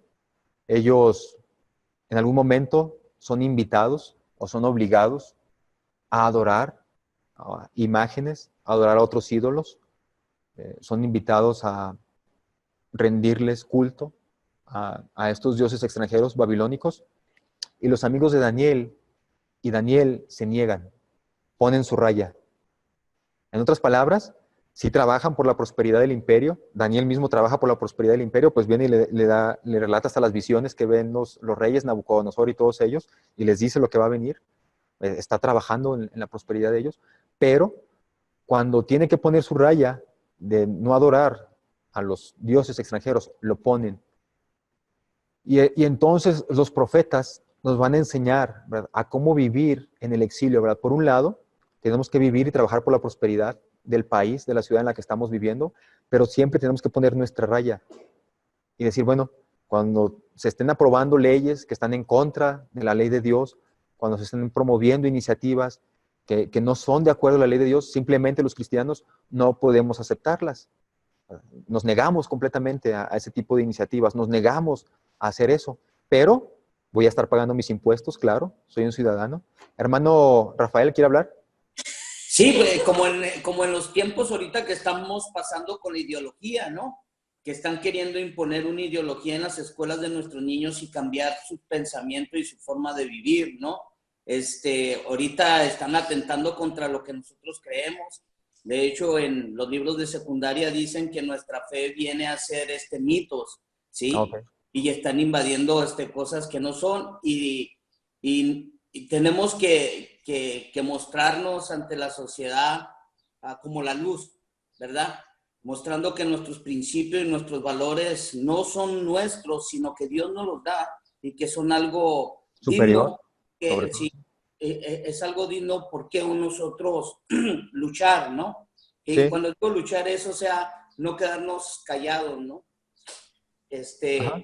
Y hacer algo en contra de eso, ¿no? De perdida hablar y dar nuestra opinión, ¿no? Sí, enseñar y sobre todo concientizar. Podemos crear muchas estrategias de cómo pelear, déjame ponerlo así entre comillas, pelear de una manera amorosa y misericordiosa, ¿verdad? Pelear en el buen sentido, por ejemplo, no sé, dar pláticas, ofrecer nuestro punto de vista, hacer un desplegado público donde decimos por qué creemos lo que creemos y por qué es superior a lo que ellos dicen creer, y es la manera en la correcta en la que podemos hacerlo. Así es. ¿Sí? Sí, así es. Pues se pueden hacer foros. Nosotros podemos... Foros, exactamente, sí, hermano, todo ese tipo, mesas redondas. Mesas redondas, sí, y poder explicar verdaderamente todo esto desde el punto de nuestra fe y hasta en el punto científico. Así es. Porque tenemos toda la verdad, ¿sí? En el punto científico y en el punto de nuestra fe, ¿no? Sí. Que podemos nosotros desmentir todas las cosas que ellos hacen y ya Así es es. haciéndolo desde esa parte, ¿no? Ok. En los foros. Sí. Así es, hermano. Muchas gracias, hermano Rafael. Bien, hermanos, aquí estamos, ¿verdad? Hasta este lugar, hasta este ciclo número 5, y veíamos, ¿verdad?, cómo es que personajes centrales, los profetas, porque son los que están hablando de Dios en todo este tiempo, y cómo es que la presencia de Dios se manifiesta en ese segundo templo que ellos construyen. Y vamos a llegar al sexto ciclo, que va a ser desde el nacimiento de Jesús hasta su ascensión. En el Antiguo Testamento, el Antiguo Testamento termina con el curioso hecho, como ya hemos mencionado, de que el pueblo de Dios está simultáneamente en la tierra, pero fuera de la tierra.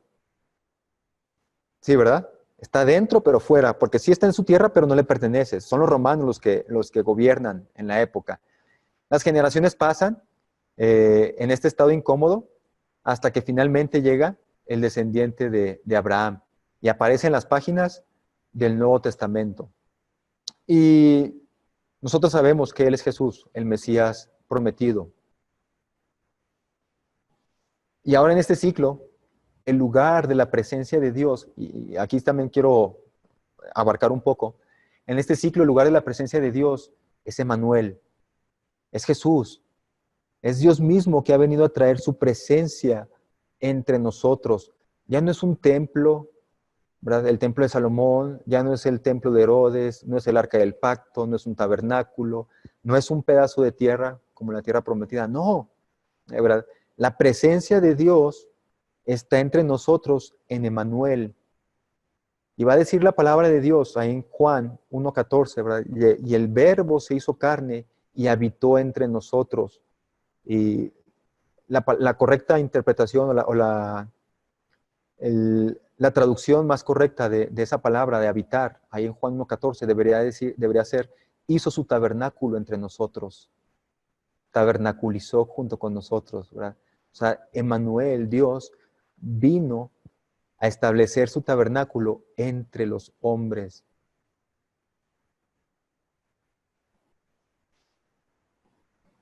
A través de la vida y de la muerte y de la resurrección de Jesús, Él invierte el ciclo de tierra, exilio, tierra, exilio, tierra, exilio. De hecho, Él lo invierte porque Él mismo, Dios, Jesús, se autoexilia en nuestro nombre,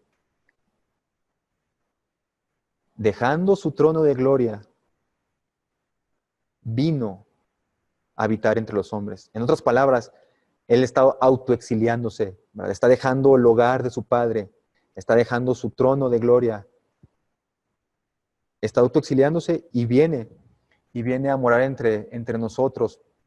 Y luego, no solamente eso, sino que Él viene y nos da la tierra que Él mismo heredó. Y déjenme se los explico de esta manera. Porque Jesús viene y vive como un verdadero humano y como un verdadero israelita. Él cumple con toda la ley de Dios, con todo lo que aparece ahí en la Torá. Confía en la voluntad de Dios, confía en la sabiduría de Dios, en cómo Él define el bien y el mal. Inclusive cuando Jesús estaba ahí en la cruz, Él ama a Dios y también ama al hombre. Y ahí en la cruz le dice, ¿verdad?, a Dios, Padre, perdónalos, porque no saben lo que hacen. Él está encarnando toda la realidad de la ley. Y en otras palabras, hermanos, Jesús, que es el único que ha cumplido la ley completamente, Él se merece la tierra. ¿Sí me explico? Porque la tierra era una promesa, la tierra era un regalo para aquellos que cumplieran la ley de Dios. Fue lo que estuvimos viendo en Génesis y todos estos libros pasados. Así que Jesús, cuando viene y vive como un verdadero israelita y cumple con toda la ley de Dios, Él es el único que se merece este regalo de la tierra. Y sin embargo, él elige vivir en un hogar. Cuando vienen y le preguntan a Jesús, Maestro, ¿dónde vives? Vengan a ver. Las zorras tienen cuevas, los pájaros tienen nidos, pero el Hijo del Hombre no tiene lugar en donde recostar su cabeza. Jesús vive como el peor de los exiliados porque se está identificando con nosotros y nos enseña con su vida de qué se trata la relación con Dios. De hecho, vienen a Jesús y lo encaran los maestros de la época, los maestros de la ley, y le dicen, ¿verdad? Bueno, César nos pide que le demos impuestos. ¿Y tú qué dices? Y Dios les va a decir, bueno, denle a César lo que es de César y denle a Dios lo que es de Dios. En otras palabras, Jesús está como, en cierta manera, utilizando a Jeremías, ¿no? Están viviendo en la tierra y tienen gobiernos que los gobiernan a ustedes, que mandan sobre ustedes, páguenle sus impuestos. Es lo que tienen que hacer. Trabajen por la prosperidad de la tierra, paguen sus impuestos, pero denle a Dios lo que se merece Dios. Y también Jesús va a sentar su raya, ¿verdad? Porque por un lado Él va a decir, oíste que fue dicho, amarás a tu prójimo como a ti mismo y odiarás a tu enemigo, pero yo les digo, ama a tu enemigo. Dios va a decir eso, Jesucristo lo va a decir ahí en el Sermón del Monte, ¿verdad? Ama a tu enemigo. Pero luego lo vamos a ver más adelante a Jesús yendo al templo, ¿verdad? Y tirando todas las tiendas de estos que vendían ahí en el templo y nosotros pensamos, caray, ¿eso es amor a los enemigos? Bueno, lo que está haciendo ahí Jesús es precisamente poniendo esa raya de la que hablábamos ahí en Daniel, donde decimos, tenemos que vivir y trabajar por la prosperidad del lugar en el que vivimos, pero cuando hay momentos de que tenemos que romper con algo malo que está haciendo, se tiene que romper. Y Jesús aquí es una manera en la que Él muestra su raya y dice, lo que están haciendo aquí en el templo está mal hecho, es una cueva de ladrones, ¿verdad? Vienen y le están robando a la gente. Entonces, a través de sus enseñanzas, milagros y sanaciones, Jesucristo empieza a crear pequeños pedazos de tierra en donde Él empieza a habitar, donde gente o donde personas empiezan a experimentar la vida y el amor y el gobierno de Dios. Y los primeros que empiezan a experimentar eso son los discípulos de Jesús. Entonces, pensamos que todo va a estar bien, cuando de repente, para nuestro horror y nuestra sorpresa, el único que se merece la tierra, porque ha cumplido con toda la ley, es expulsado fuera de ella y va a morir ahí en el Gólgota, fuera de la tierra, exiliado, ¿verdad? Para morir como un exiliado y sufrir, ejecutado por los poderes malignos de este mundo, y también expulsado de la presencia de Dios. Jesucristo va a decir ahí en la cruz, ¿verdad? Dios mío, ¿por qué me has desamparado, ¿verdad? En ese momento que Él carga con todo el pecado del mundo, él se separa de Dios. Y entonces en la cruz, Jesucristo se identifica plenamente con nuestra experiencia del exilio. Aunque la nuestra fue culpa de nuestro propio pecado, la de Él no lo fue, ¿verdad? Pero finalmente Él lo hace porque Él se desea identificar con nosotros y sufre el castigo que nosotros debimos haber sufrido, muriendo y resucitando entre los muertos, y Él hereda el mundo. Y vamos a encontrar todos estos salmos, ¿verdad? Que se refieren al Mesías. Pídeme lo que quiera, ¿verdad? Que yo te daré hasta los confines de la tierra, ¿verdad? Jesucristo hereda el mundo y nos regala su herencia a nosotros. Ahí en Mateo 28, Jesucristo les va a decir a sus discípulos, toda potestad me ha sido dada ¿en dónde? En el cielo y en la tierra. Por tanto, vayan y hagan discípulos ¿en dónde? En todas las naciones. ¿Por qué Jesús puede hacer esto? Porque ahora el mundo le pertenece a Él. Ha sido su herencia y Él nos la está dando a nosotros, a los que ponemos nuestra fe y nos arrepentimos y pertenecemos ahora al pueblo de Dios. Él nos la está dando de herencia ahora a nosotros. Hechos 1:8, ¿verdad? Pero recibiréis poder cuando haya venido sobre vosotros el Espíritu Santo y me seréis testigos en Jerusalén, en Samaria, en Judea y hasta lo último de la tierra. Él tiene el derecho a dárnosla porque le pertenece a Él. Entonces, cada cristiano, cada creyente, ahora es un lugar donde habita Dios y vamos a verlo así en el siguiente ciclo. En el último ciclo, hermanos, es el ciclo 7, ya es el final. En este ciclo personaje central, los discípulos, y el lugar de la presencia de Dios, la iglesia. Los propósitos redentores de Dios que comenzaron con Israel y con su tierra, encuentran su cumplimiento final en Jesús, ya lo vimos. Desde ahí comienza este último ciclo. El ciclo número, perdón, ahí dice ciclo 6, hermanos, en la diapositiva, pero es el ciclo 7. Ahí encuentran su cumplimiento en Jesús, el propósito redentor de Dios. Jesús es la descendencia de Abraham que posee el mundo. Jesús superior a Abraham. Lo que Abraham no pudo hacer, Jesús lo hizo. Lo que Moisés no pudo hacer, Jesús lo hizo. Lo que David no pudo hacer, Jesús lo hizo. Lo que Josué no pudo hacer, Jesús lo hizo. Lo que Adán no pudo hacer, Jesús lo hizo. Lo que los profetas no pudieron hacer, Jesús lo hizo. Entonces Jesús es el cumplimiento a todo eso. A través de nuestra unión con Jesús, nosotros también ahora poseemos la herencia de Abraham. En la gran comisión, Jesús le dice a sus seguidores que se le ha dado toda la autoridad y luego los envía a la tierra con esa autoridad para anunciar el evangelio y hacer discípulos de todas las naciones. Hoy, los seguidores de Jesús continúan yendo a los confines de la tierra para difundir el evangelio, proclamando el arrepentimiento y el perdón de los pecados. Y en este ciclo, hermanos, en este último ciclo, la presencia de Dios entre la humanidad es a través de su iglesia. Ya no es a través de un templo, no es a través de un tabernáculo, no es a través de una tierra. Y esto es tremendo, hermanos, porque no tenemos que ir a ningún lugar específico para adorar a Dios.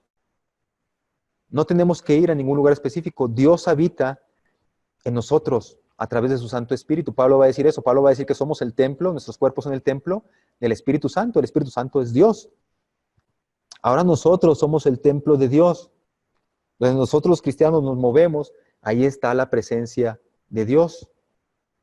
Así que ese sería un mensaje quizás para los musulmanes que los hacen ir a la mezquita, ¿verdad? Porque ahí es donde van a encontrarse ellos con Dios, o a otros grupos que de pronto dicen, no, pues hay que ir a la montaña porque ahí está Dios.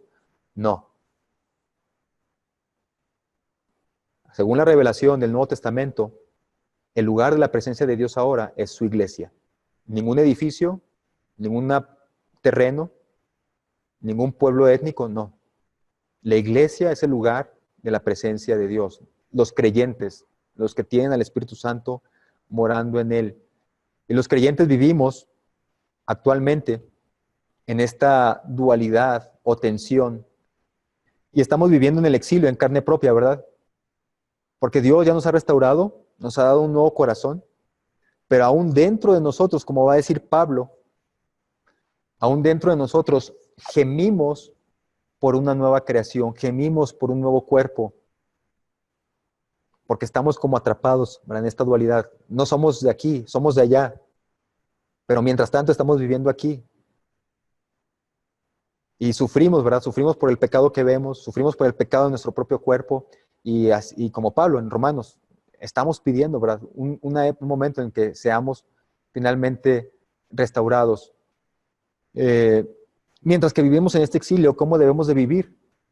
Pues así, como los profetas nos dijeron. De hecho, Pedro, en su carta, en su primera carta de Pedro, que comienza, yo, el apóstol Pedro, hablándoles a los expatriados, a los que están en el exilio, a los dispersados, Pedro les va a decir, oren por sus gobernantes, obedézcanlos. Pablo va a decir también eso. Y que sigamos las leyes, dice, y el que sigue las leyes no tiene miedo de ser castigado porque está haciendo lo que es correcto. Vivimos, ¿verdad? Y tenemos que vivir así como nos lo dijeron los profetas y como nos lo van a decir los apóstoles también. Pedro, Santiago también le va a escribir a los exiliados y les va a decir, a los dispersados, y Santiago les va a decir, en este mundo van a tener pruebas, pero las pruebas van a purificar su fe y estén contentos por las pruebas, porque Dios la está utilizando para formar en ustedes paciencia. Deme un ratito, hermano, ya voy a terminar, hermano Jaime, ya voy a terminar. Entonces, como creyentes, por lo que vemos en el Nuevo Testamento, por lo que vemos en el Antiguo Testamento, debemos de vivir trabajando por la prosperidad del lugar en el que estamos viviendo, crear empleos, crear empresas, trabajar, desarrollarnos profesionalmente, ¿verdad?, tener hijos, hacer nuestra familia, todo esto, pero también debemos poner nuestra raya cuando se están haciendo cosas que están en contra de la palabra de Dios. Algunos piensan, no es mi manera de pensar. Usted puede pensar diferente a mí, obviamente. Pero algunos creen que la única manera de servir a Dios es renunciando a, no sé, a su empleo, renunciando a su profesión.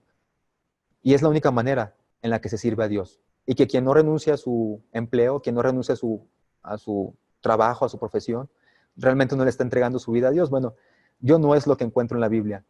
Yo encuentro en la Biblia que Dios llama a unos a que dejen su carrera, su profesión. Dios los llama y los selecciona y los capacita específicamente para esto. Pero absolutamente todos todos los creyentes tienen que darle su vida a Dios por completo. Y dar su vida a Dios no significa dejar el empleo, dejar la profesión. Dar su vida a Dios significa que todo lo que hagamos, estemos en el lugar donde Dios nos ha puesto, debe ser utilizado para el extendimiento del reino de Dios. Eso es lo que significa darle la vida a Dios. Todo lo que hagamos sea para extender el reino de Dios. Todo. Si hay un empresario a quien Dios lo ha convertido y Dios no ha decidido sacarlo de ese mundo del empresario, ahí en su empresa él tiene que empezar a ver la manera de cómo extender el reino de Dios, quizás con sus recursos, ayudando a otros, ¿verdad? A otros que van a misioneros, a pastores, pagando algunas cosas que se tienen que pagar, ¿verdad? Literatura y todo ese tipo de cosas. Dios lo está utilizando desde ahí. Políticos, gente que esté en el gobierno, creyentes, Dios los va a utilizar ahí en ese lugar. Pero el creyente tiene que cambiar de chip, ¿verdad? Cuando se hace creyente y decir, ahora todo lo que estoy haciendo lo tengo que hacer con la mira en el reino de Dios y extender el reino de Dios. Porque la presencia de Dios se da a través de mí, que soy el templo del Espíritu Santo. Y finalmente vamos a llegar a Apocalipsis, donde en Apocalipsis vamos a ver a este, precisamente es Juan, uno que está exiliado, para acabar la verdad, uno que está exiliado en la isla de Patmos por su fe en Dios. Y Juan nos va a hablar ahí en Apocalipsis de que tenemos que tener confianza y fe y que Dios finalmente va a traer su justicia final. Y ahí en Apocalipsis Juan ve el día final, ¿verdad? Cuando finalmente toda esta creación sea restaurada y estemos nuevamente viviendo en la presencia de Dios, aquellos que hemos puesto nuestra confianza en Él. Pero mientras estemos viviendo aquí, tenemos que vivir como ciudadanos de dos reinos, ¿verdad? Buscando la prosperidad del lugar en el que vivimos, pero también enseñando los valores del reino de Dios. Eso es lo que aprendemos del exilio, hermanos. Comentarios, hermano Juan. Hermano Jaime, perdón. Pase, hermano Jaime.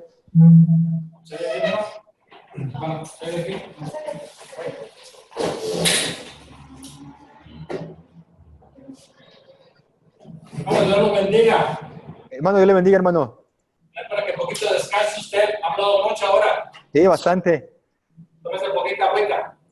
Sí, claro. Yo recuerdo, hermano, en aquel tiempo, cuando yo estaba en secundaria, casi lloro por eso, tanto tiempo que pasó. Me acuerdo que lo que usted decía de que hay que decirle a la gente lo que uno cree, lo que uno piensa y lo que uno es. Me acuerdo que la maestra que nos daba de historia, siempre sacaba la teoría de Darwin. Esa clase como a mí me gustaba mucho porque tenía que yo confesar de lo que yo era en aquel tiempo. Y sacaba la maestra que provenimos de la evolución y siempre decía eso. Yo le decía, maestra, permítame, está bien que estamos feos, pero no venimos de la evolución, venimos de la creación de Dios. Y siempre van a ver a clases, tras clases le decía, la maestra dice, ¿sabes qué, Jaime? A la próxima, mejor te sales afuera, déjame acabar la clase. Y sí, con todo gusto, maestra, pero venimos de la creación de Dios, no de la evolución. Estamos feos, pero venimos de Dios es hermoso. Y me sacaba, me dejaba afuera, llegaba el director y me decía, Janito, ¿por qué estás afuera? Porque la maestra me dice que venimos de la evolución, y que del chango del mono, yo no vengo del mono, yo vengo de Dios. Y le decía, y el maestro me decía, ¿vos has metido para entrar al salón? Era todo el año con la maestra. Y cómo la vida da vueltas, tan hermoso, ¿verdad? Esa maestra me la encuentro después, ella ya estaba jubilando y me la encontré y ella ahora es cristiana y se acordaba de todo lo que yo le decía y inclusive llegó hasta odiarme, vaya, por lo que yo le decía. Me la encontré en la prepa dando clases de inglés, de matemáticas, era muy inteligente y me decía, me acuerdo lo que tú me decías que tú eras de Dios, no eras del mono ni del chango. Y se acordaba de ella cuando estaban pequeños, fíjese, cómo impacta lo que uno tiene, que uno quiere decir, lo que Dios es en tu vida, no que vas a cantar. Y cómo todo esto se repite a vuelta de año. Ahora con mi nieta, que está ahora, la estoy llevando a la escuela, está en segundo de primaria, ya le llegó lo de Halloween, y lo que el Día de Muertos y que la tarde de Muertos, y es un show que se hace aquí en México. Y le dijo a la maestra, mija, tú te vas a traer esto. Le digo, maestra, yo no voy a traer nada, porque yo celebro la vida, no celebro la muerte. Le dijo, le impactó a la maestra. ¿Por qué? Porque yo soy una hija de Dios. Fíjate cómo todo se repite a vuelta del tiempo. Sí. Mi nieta, y son unas palabras que yo dije en aquel tiempo hace más de 50 años. Cómo todo impacta lo que uno les enseña a los niños. Sí. Dijo, bonito, ¿voy a la escuela? Sí, ve. Para que la gente te va a preguntar por qué no crees, y tú tienes que decir por qué no. Y ella vea feliz porque te da que confesar a Cristo. No pequeñita, chiquita, pero cómo da vuelta la vida, ¿verdad? Sí, sí, hermano. Dios nos cuida y protege cuando confesamos su nombre. Amén. Igualmente, hermano. Pásale, hermano. Pásale al frente para... Samuel. Estaba comentando acerca de cómo debemos dejarnos usar por el Señor, donde quiera que nos encontremos. Yo quería decir algo rapidito, manera de testimonio. Ok. Yo también hace muchos años, como el hermano Jaime, mis padres tenían un negocio en el cual se vendían bebidas alcohólicas. Ok. Yo me acuerdo que yo ya cuando yo empecé a creer en el Señor, yo me acuerdo que en ese lugar yo confesaba a Cristo. Tenía que estar con mis padres y ayudarles en la tienda. Yo decía que al Señor que me sacara de ahí. Sin embargo, mientras estuve ahí, dejé que me usara. Y se ganaron un par de almas para Cristo. Incluso llegué a tener por ahí unas gitanas a las cuales les presenté el Evangelio, las cuales se arrepintieron. Con el tiempo el Señor me sacó de ahí, me puso en otro lugar, y yo dejé de hacer eso, y al fin de cuentas la vida pasó. Pero sí recuerdo eso, porque usted lo menciona, porque a pesar del lugar que no es el apropiado, que no es lo que uno de un cristiano debe ser, el Señor nos usa por alguna razón, en donde quiera que estamos. Y creo yo que donde quiera que nos estemos, la verdad de Jesucristo y lo que hizo en mi vida, yo me crié en el mundo, yo conocí al Señor de grande, pero creo yo que de alguna manera dejé que el Señor usara el testimonio que yo tenía. Yo no le digo por casa.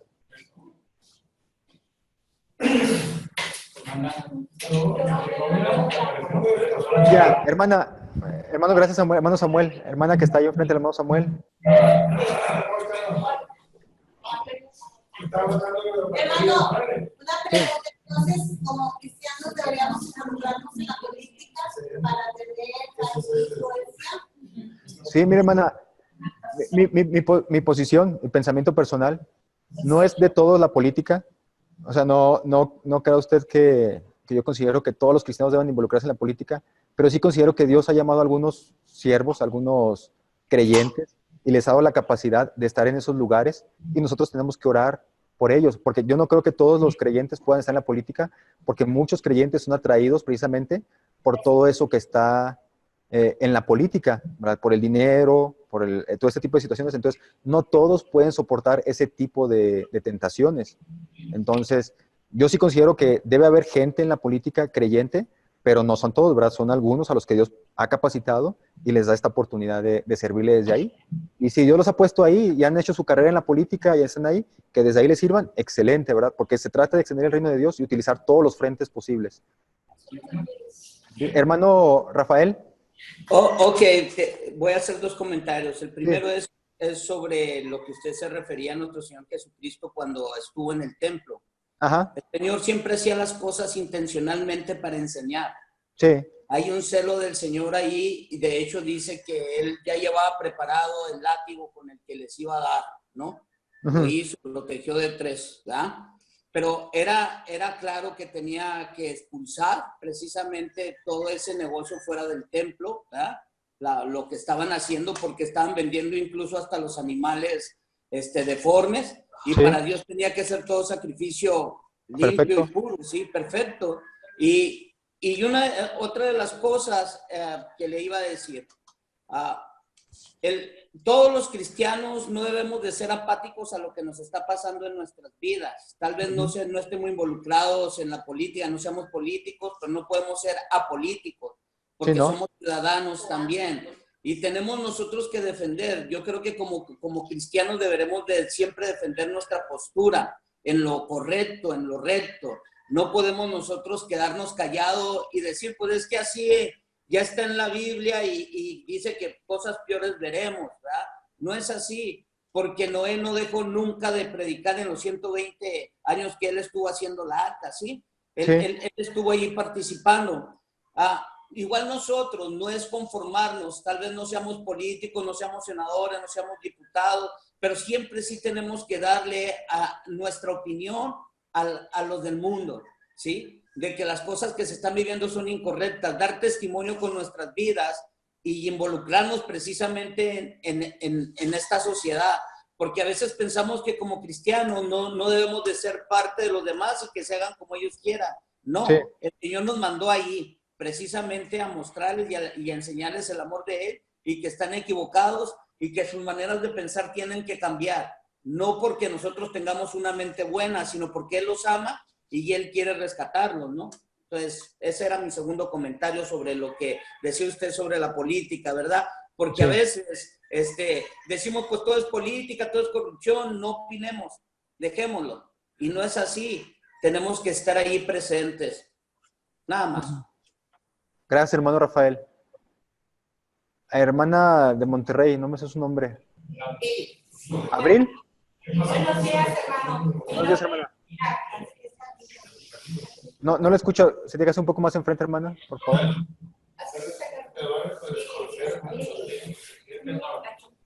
Buenos días, hermano. Sí, buenos días, hermana. Mi nombre es Pilar.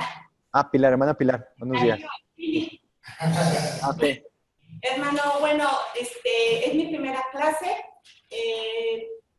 Por algo Dios me trajo aquí, no es casualidad ni nada de eso. El tema que usted dio, Dios movió y removió mi corazón y mi arrepentimiento. Y quizás pequé, hermano, porque el tema que usted dio es muy fuerte para mí. En el caso de que el jueves, antier, tenemos una misioncita que el Señor nos dio, ¿verdad? En la misión del Señor. Sí. Me tocaba mi clase a las 2 de la tarde. Y yo invité a mi esposo a comer y en el lugar que nos sentamos estaba un joven. Yo me senté junto a él. Estaba sucio. Y más sucio de lo más sucio. Me senté, no le hice feo, comimos junto a él. Pero al terminar, él hizo la plática con nosotros, hermano. Y le dijo a mi esposo, yo soy del Perú, vengo desde lejos, pero trabajé aquí en esta feriecita, o sea, una feria que estaban haciendo ahí, ¿sí? Y me contrataron y me maldijeron el dueño. Y le dije yo, el lenguaje que me enseñó mi padre no es para que yo le diga maldiciones, yo no utilizo eso. Y si usted no me quiere pagar, pues Dios que lo bendiga. Y empezó a contarnos, ¿verdad? Y entonces le dije, tú vienes de otro país. Dijo, sí, vengo de Perú. Dijo, no traigo nada, en mi mochilita. Y le dije, ¿dónde duermes? Dijo, aquí afuera. Aquí duermo en el piso. ¿Con este frío? Dijo, sí. Y empezó a contar, ¿verdad? Y en ese lugar que estábamos también nosotros hermanos cristianos. Finalmente, hermano, yo le di unos pesos. Pero a lo que voy es esto que usted dijo al principio de la clase. Nosotros tenemos un hogar, dulce hogar, pero también estamos exiliados. Y él era un extranjero también exiliado, de donde estaba, había salido, hermano. Sí. Y mi esposo me fue a dejar la parada y subí al camión y sentí una necesidad de bajarme, correr y decirle, si yo también tengo una casa, tengo donde vivir y tengo que donde arroparme, sí, vamos, porque en la misión que es del Señor, ahí tengo ropa que me han regalado y todo esto. Me sentí muy mal, hermano. Y usted lo dijo ahorita, ¿verdad? El Señor nos pone, Él sabe por qué nos pone a trabajar. ¿Por qué nos llama? Él sabe, güey. Entonces, ahorita usted me hizo comprender, ¿verdad? Porque todos estos días, tengo 2 días, ¿qué es lo que me pasa? ¿Por qué no puedo dormir? ¿por qué no puedo descansar? Incluso la hermana de ella me invitó a esta clase y yo decía, es que necesito que me hable. Y a las 5 de la mañana yo estaba despierta. Pero era esto, hermano, porque no es una casualidad. El Señor también trabaja a través de esto. Gracias a Dios. Gracias a Dios. Amén, hermana. Gracias por su testimonio. Y sí, hermanos, pues actualmente en nuestro país, tristemente, es una opinión personal, el asunto de los inmigrantes que nos están llegando de Guatemala, de Honduras, de otros lugares, y que están atravesando nuestro país, ha levantado un poco de, no sé si fobia, ¿no?, hacia los migrantes en algunos puntos del país. Yo entiendo que haya gente que esté inconforme quizás porque piensan que vienen muchos maleantes y todo esto, pero eso lo entiendo en la gente no creyente. En el creyente yo no entiendo esa actitud, ¿verdad? Todos nosotros somos extranjeros, ¿verdad? Todos nosotros vamos aquí de paso. Esa gente que viene, les digo, no viene aquí buscando hacernos daño, hacer mal. Ellos van buscando simplemente una mejor calidad de vida para sus familias. Es algo que es muy legítimo. Dentro de nuestro propio país hay zonas económicas más ricas que otras, más prosperidad económica. Y finalmente el grupo que ellos entre, de los que sean, no nos va a afectar porque los creyentes tenemos la confianza de que todo lo que demos nosotros, el Señor nos va a dar mucho más, mucho, mucho, mucho más. Entonces, el Señor le niega la bendición a aquellos que se niegan a bendecir a otros, pero el Señor prospera a aquellos que bendicen a los demás. Entonces, muchas veces como creyentes pensamos, ¿verdad? No, tengo bien poquito, ¿verdad? Lo que tengo no alcanza para alguien más y preferimos guardarlo. Y eso es lo peor que podemos hacer, ¿verdad? En el reino, los valores del reino es todo lo contrario, ¿verdad? Entre más des tú, más te va a ayudar a ti el Señor. Entonces debemos de confiar, ¿verdad? Debemos de confiar en las promesas de Dios, de dar con liberalidad, ¿verdad? Dar con misericordia, dar con compasión, ¿verdad? Porque es gente, les digo, que finalmente está buscando simplemente una mejor calidad de vida. Si viene más gente aquí a México, no nos van a quitar el empleo, al contrario, ¿verdad? Porque van a tener que abrirse más empleos, más lugares donde les den de comer, restaurantes, empresas. Al principio quizás iba a ser un poco incómodo, pero finalmente va a prosperar. Las naciones, en toda la Biblia, el pueblo hebreo y todas las demás naciones, Dios siempre castigó a las naciones que trataban mal a los migrantes. Esa es una verdad bíblica. Dios siempre castigó a las naciones que trataban mal a los migrantes. Y nosotros como creyentes, creo que precisamente en este tema que estamos hablando, que nosotros somos ahora la presencia de Dios aquí en la tierra, su iglesia, nosotros tenemos que trabajar por nuestro México, y para que finalmente, así como Dios derrotó a las demás Babilonia, los que estuvieron aquí en la clase del Día del Señor, no vaya a ser que nos pase a nosotros lo mismo, ¿verdad? Por promover iniciativas, por ejemplo, como el aborto, los matrimonios homosexuales, por esta fobia hacia los migrantes.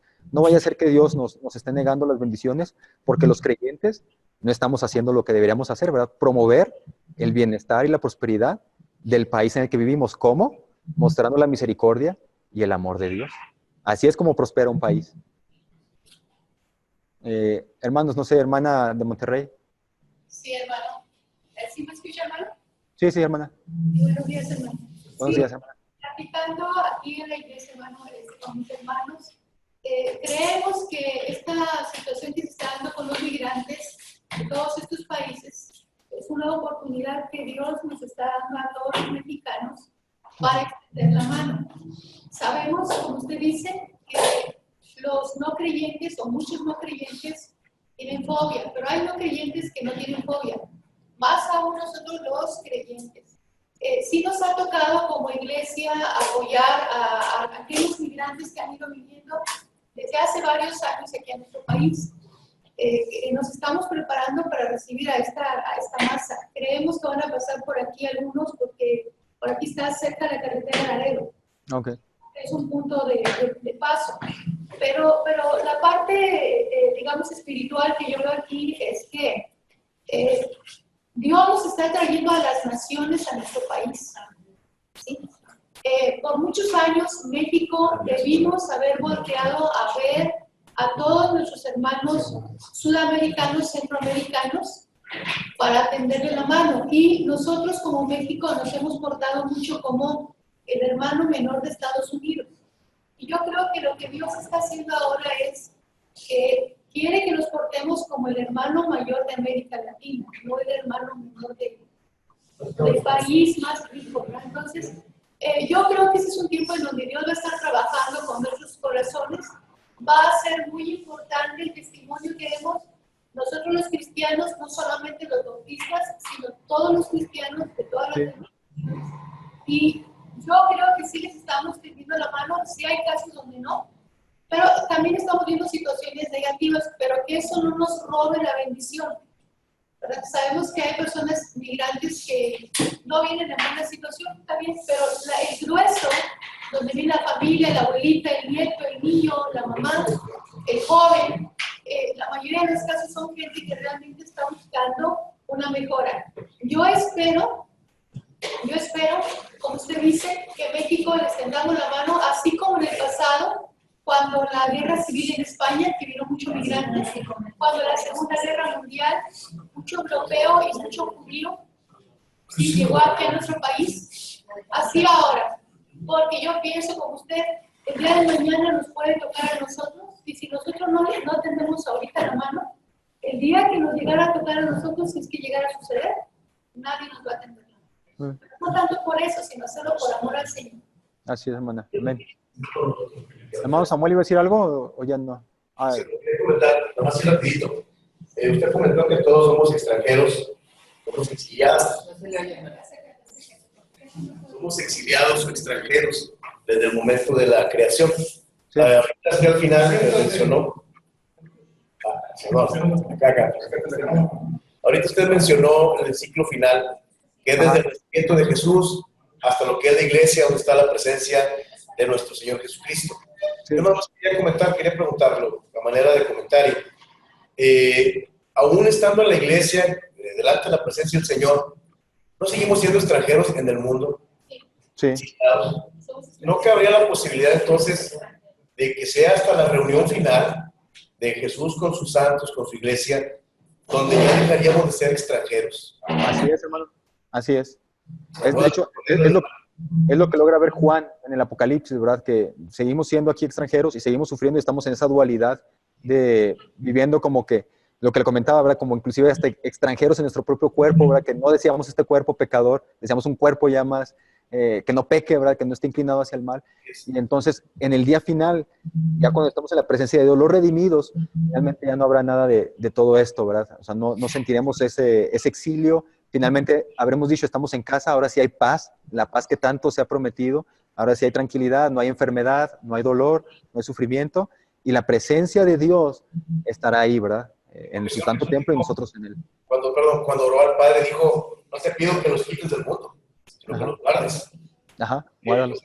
Como extranjeros, pues tenemos que estar conscientes de que el Señor Jesús, en un momento dado, tenemos que estar con Él y terminará todo eso como usted comenta.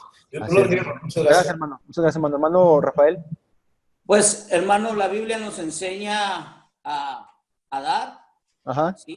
Pero también no olvidarnos que es primero casa y después los demás, porque tristemente, usted lo decía, tenemos regiones en México y lugares donde hay mucha pobreza en nuestro país y nadie voltea los ojos para allá.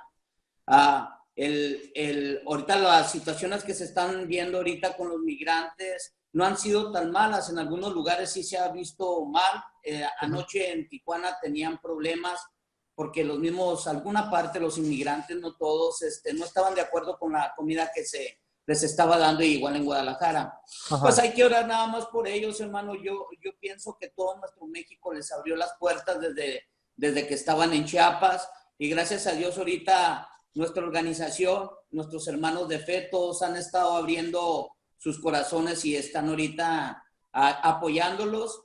Han apoyado a los haitianos, se apoyaron en Tijuana, ahorita están en todo México nuestras iglesias abiertas para recibirlos. Y yo creo que yo viví muchos años, yo viví 27 años en Estados Unidos como migrante y sé lo que es pasar por esa situación, ¿sí? Y también no nos olvidemos de nuestros migrantes que están siendo deportados. ¿sí? Sí. Las fronteras, porque también no hay un apoyo para ellos y es difícil, ¿sí? En el gobierno tienen ¿cómo se y tienen ahí una de estas para según apoyo a los migrantes. Yo le digo, cuando a mí me deportaron, y pasamos allá por Nuevo Laredo, nos asaltaron porque ellos mismos nos llevaron a que nos asaltaran, ¿sí? Y eso es difícil, ¿no? De no olvidarnos. No podemos olvidarnos de toda la gente que venga, está México con los brazos abiertos, pero tampoco podemos dejar a todos nuestros hermanos que están siendo también deportados. Yo creo que también tenemos que tener atención. Una de las cosas que me estaba diciendo un pastor, el pastor donde yo estuve trabajando allá en Estados Unidos, ahora me visitó por 2 meses, me decía: Rafael, ¿está preparada la iglesia en México para recibir a todos los mexicanos que van a venir con esta política que tiene Donald Trump? Y no hemos pensado en eso, hermano. Vienen muchos hermanos cristianos de allá y no estamos dándole tampoco cobertura a ellos, ¿sí? Porque no estamos viendo esas masas, pero verdaderamente porque no estamos enfocados en eso. Diariamente miles de nuestros compatriotas son repatriados y muchos de ellos están ahí varados en las fronteras. Así que no podemos cerrar puertas. Yo creo que tenemos que extender las puertas para el evangelio para todos ellos, ¿no? Así Nada más lo digo, es estar orando por toda esta situación que está pasando y sí, pues estar preparados también para recibir a nuestros connacionales, ¿no? Es mi punto de vista, ¿verdad? Gracias, hermano. Sí. Hermana de Monterrey, creo que ya último comentario, porque ya varios como que ya... Último comentario, hermano. Nada más saber a qué temperatura están en Zacatecas. Los veo muy abrigados y están puestos en la clase. Muchas felicidades y gracias a Dios por ello. ¿Qué temperatura están, hermano? ¿A cuántos grados están, hermanos de Zacatecas? 4. 4 grados. Sí.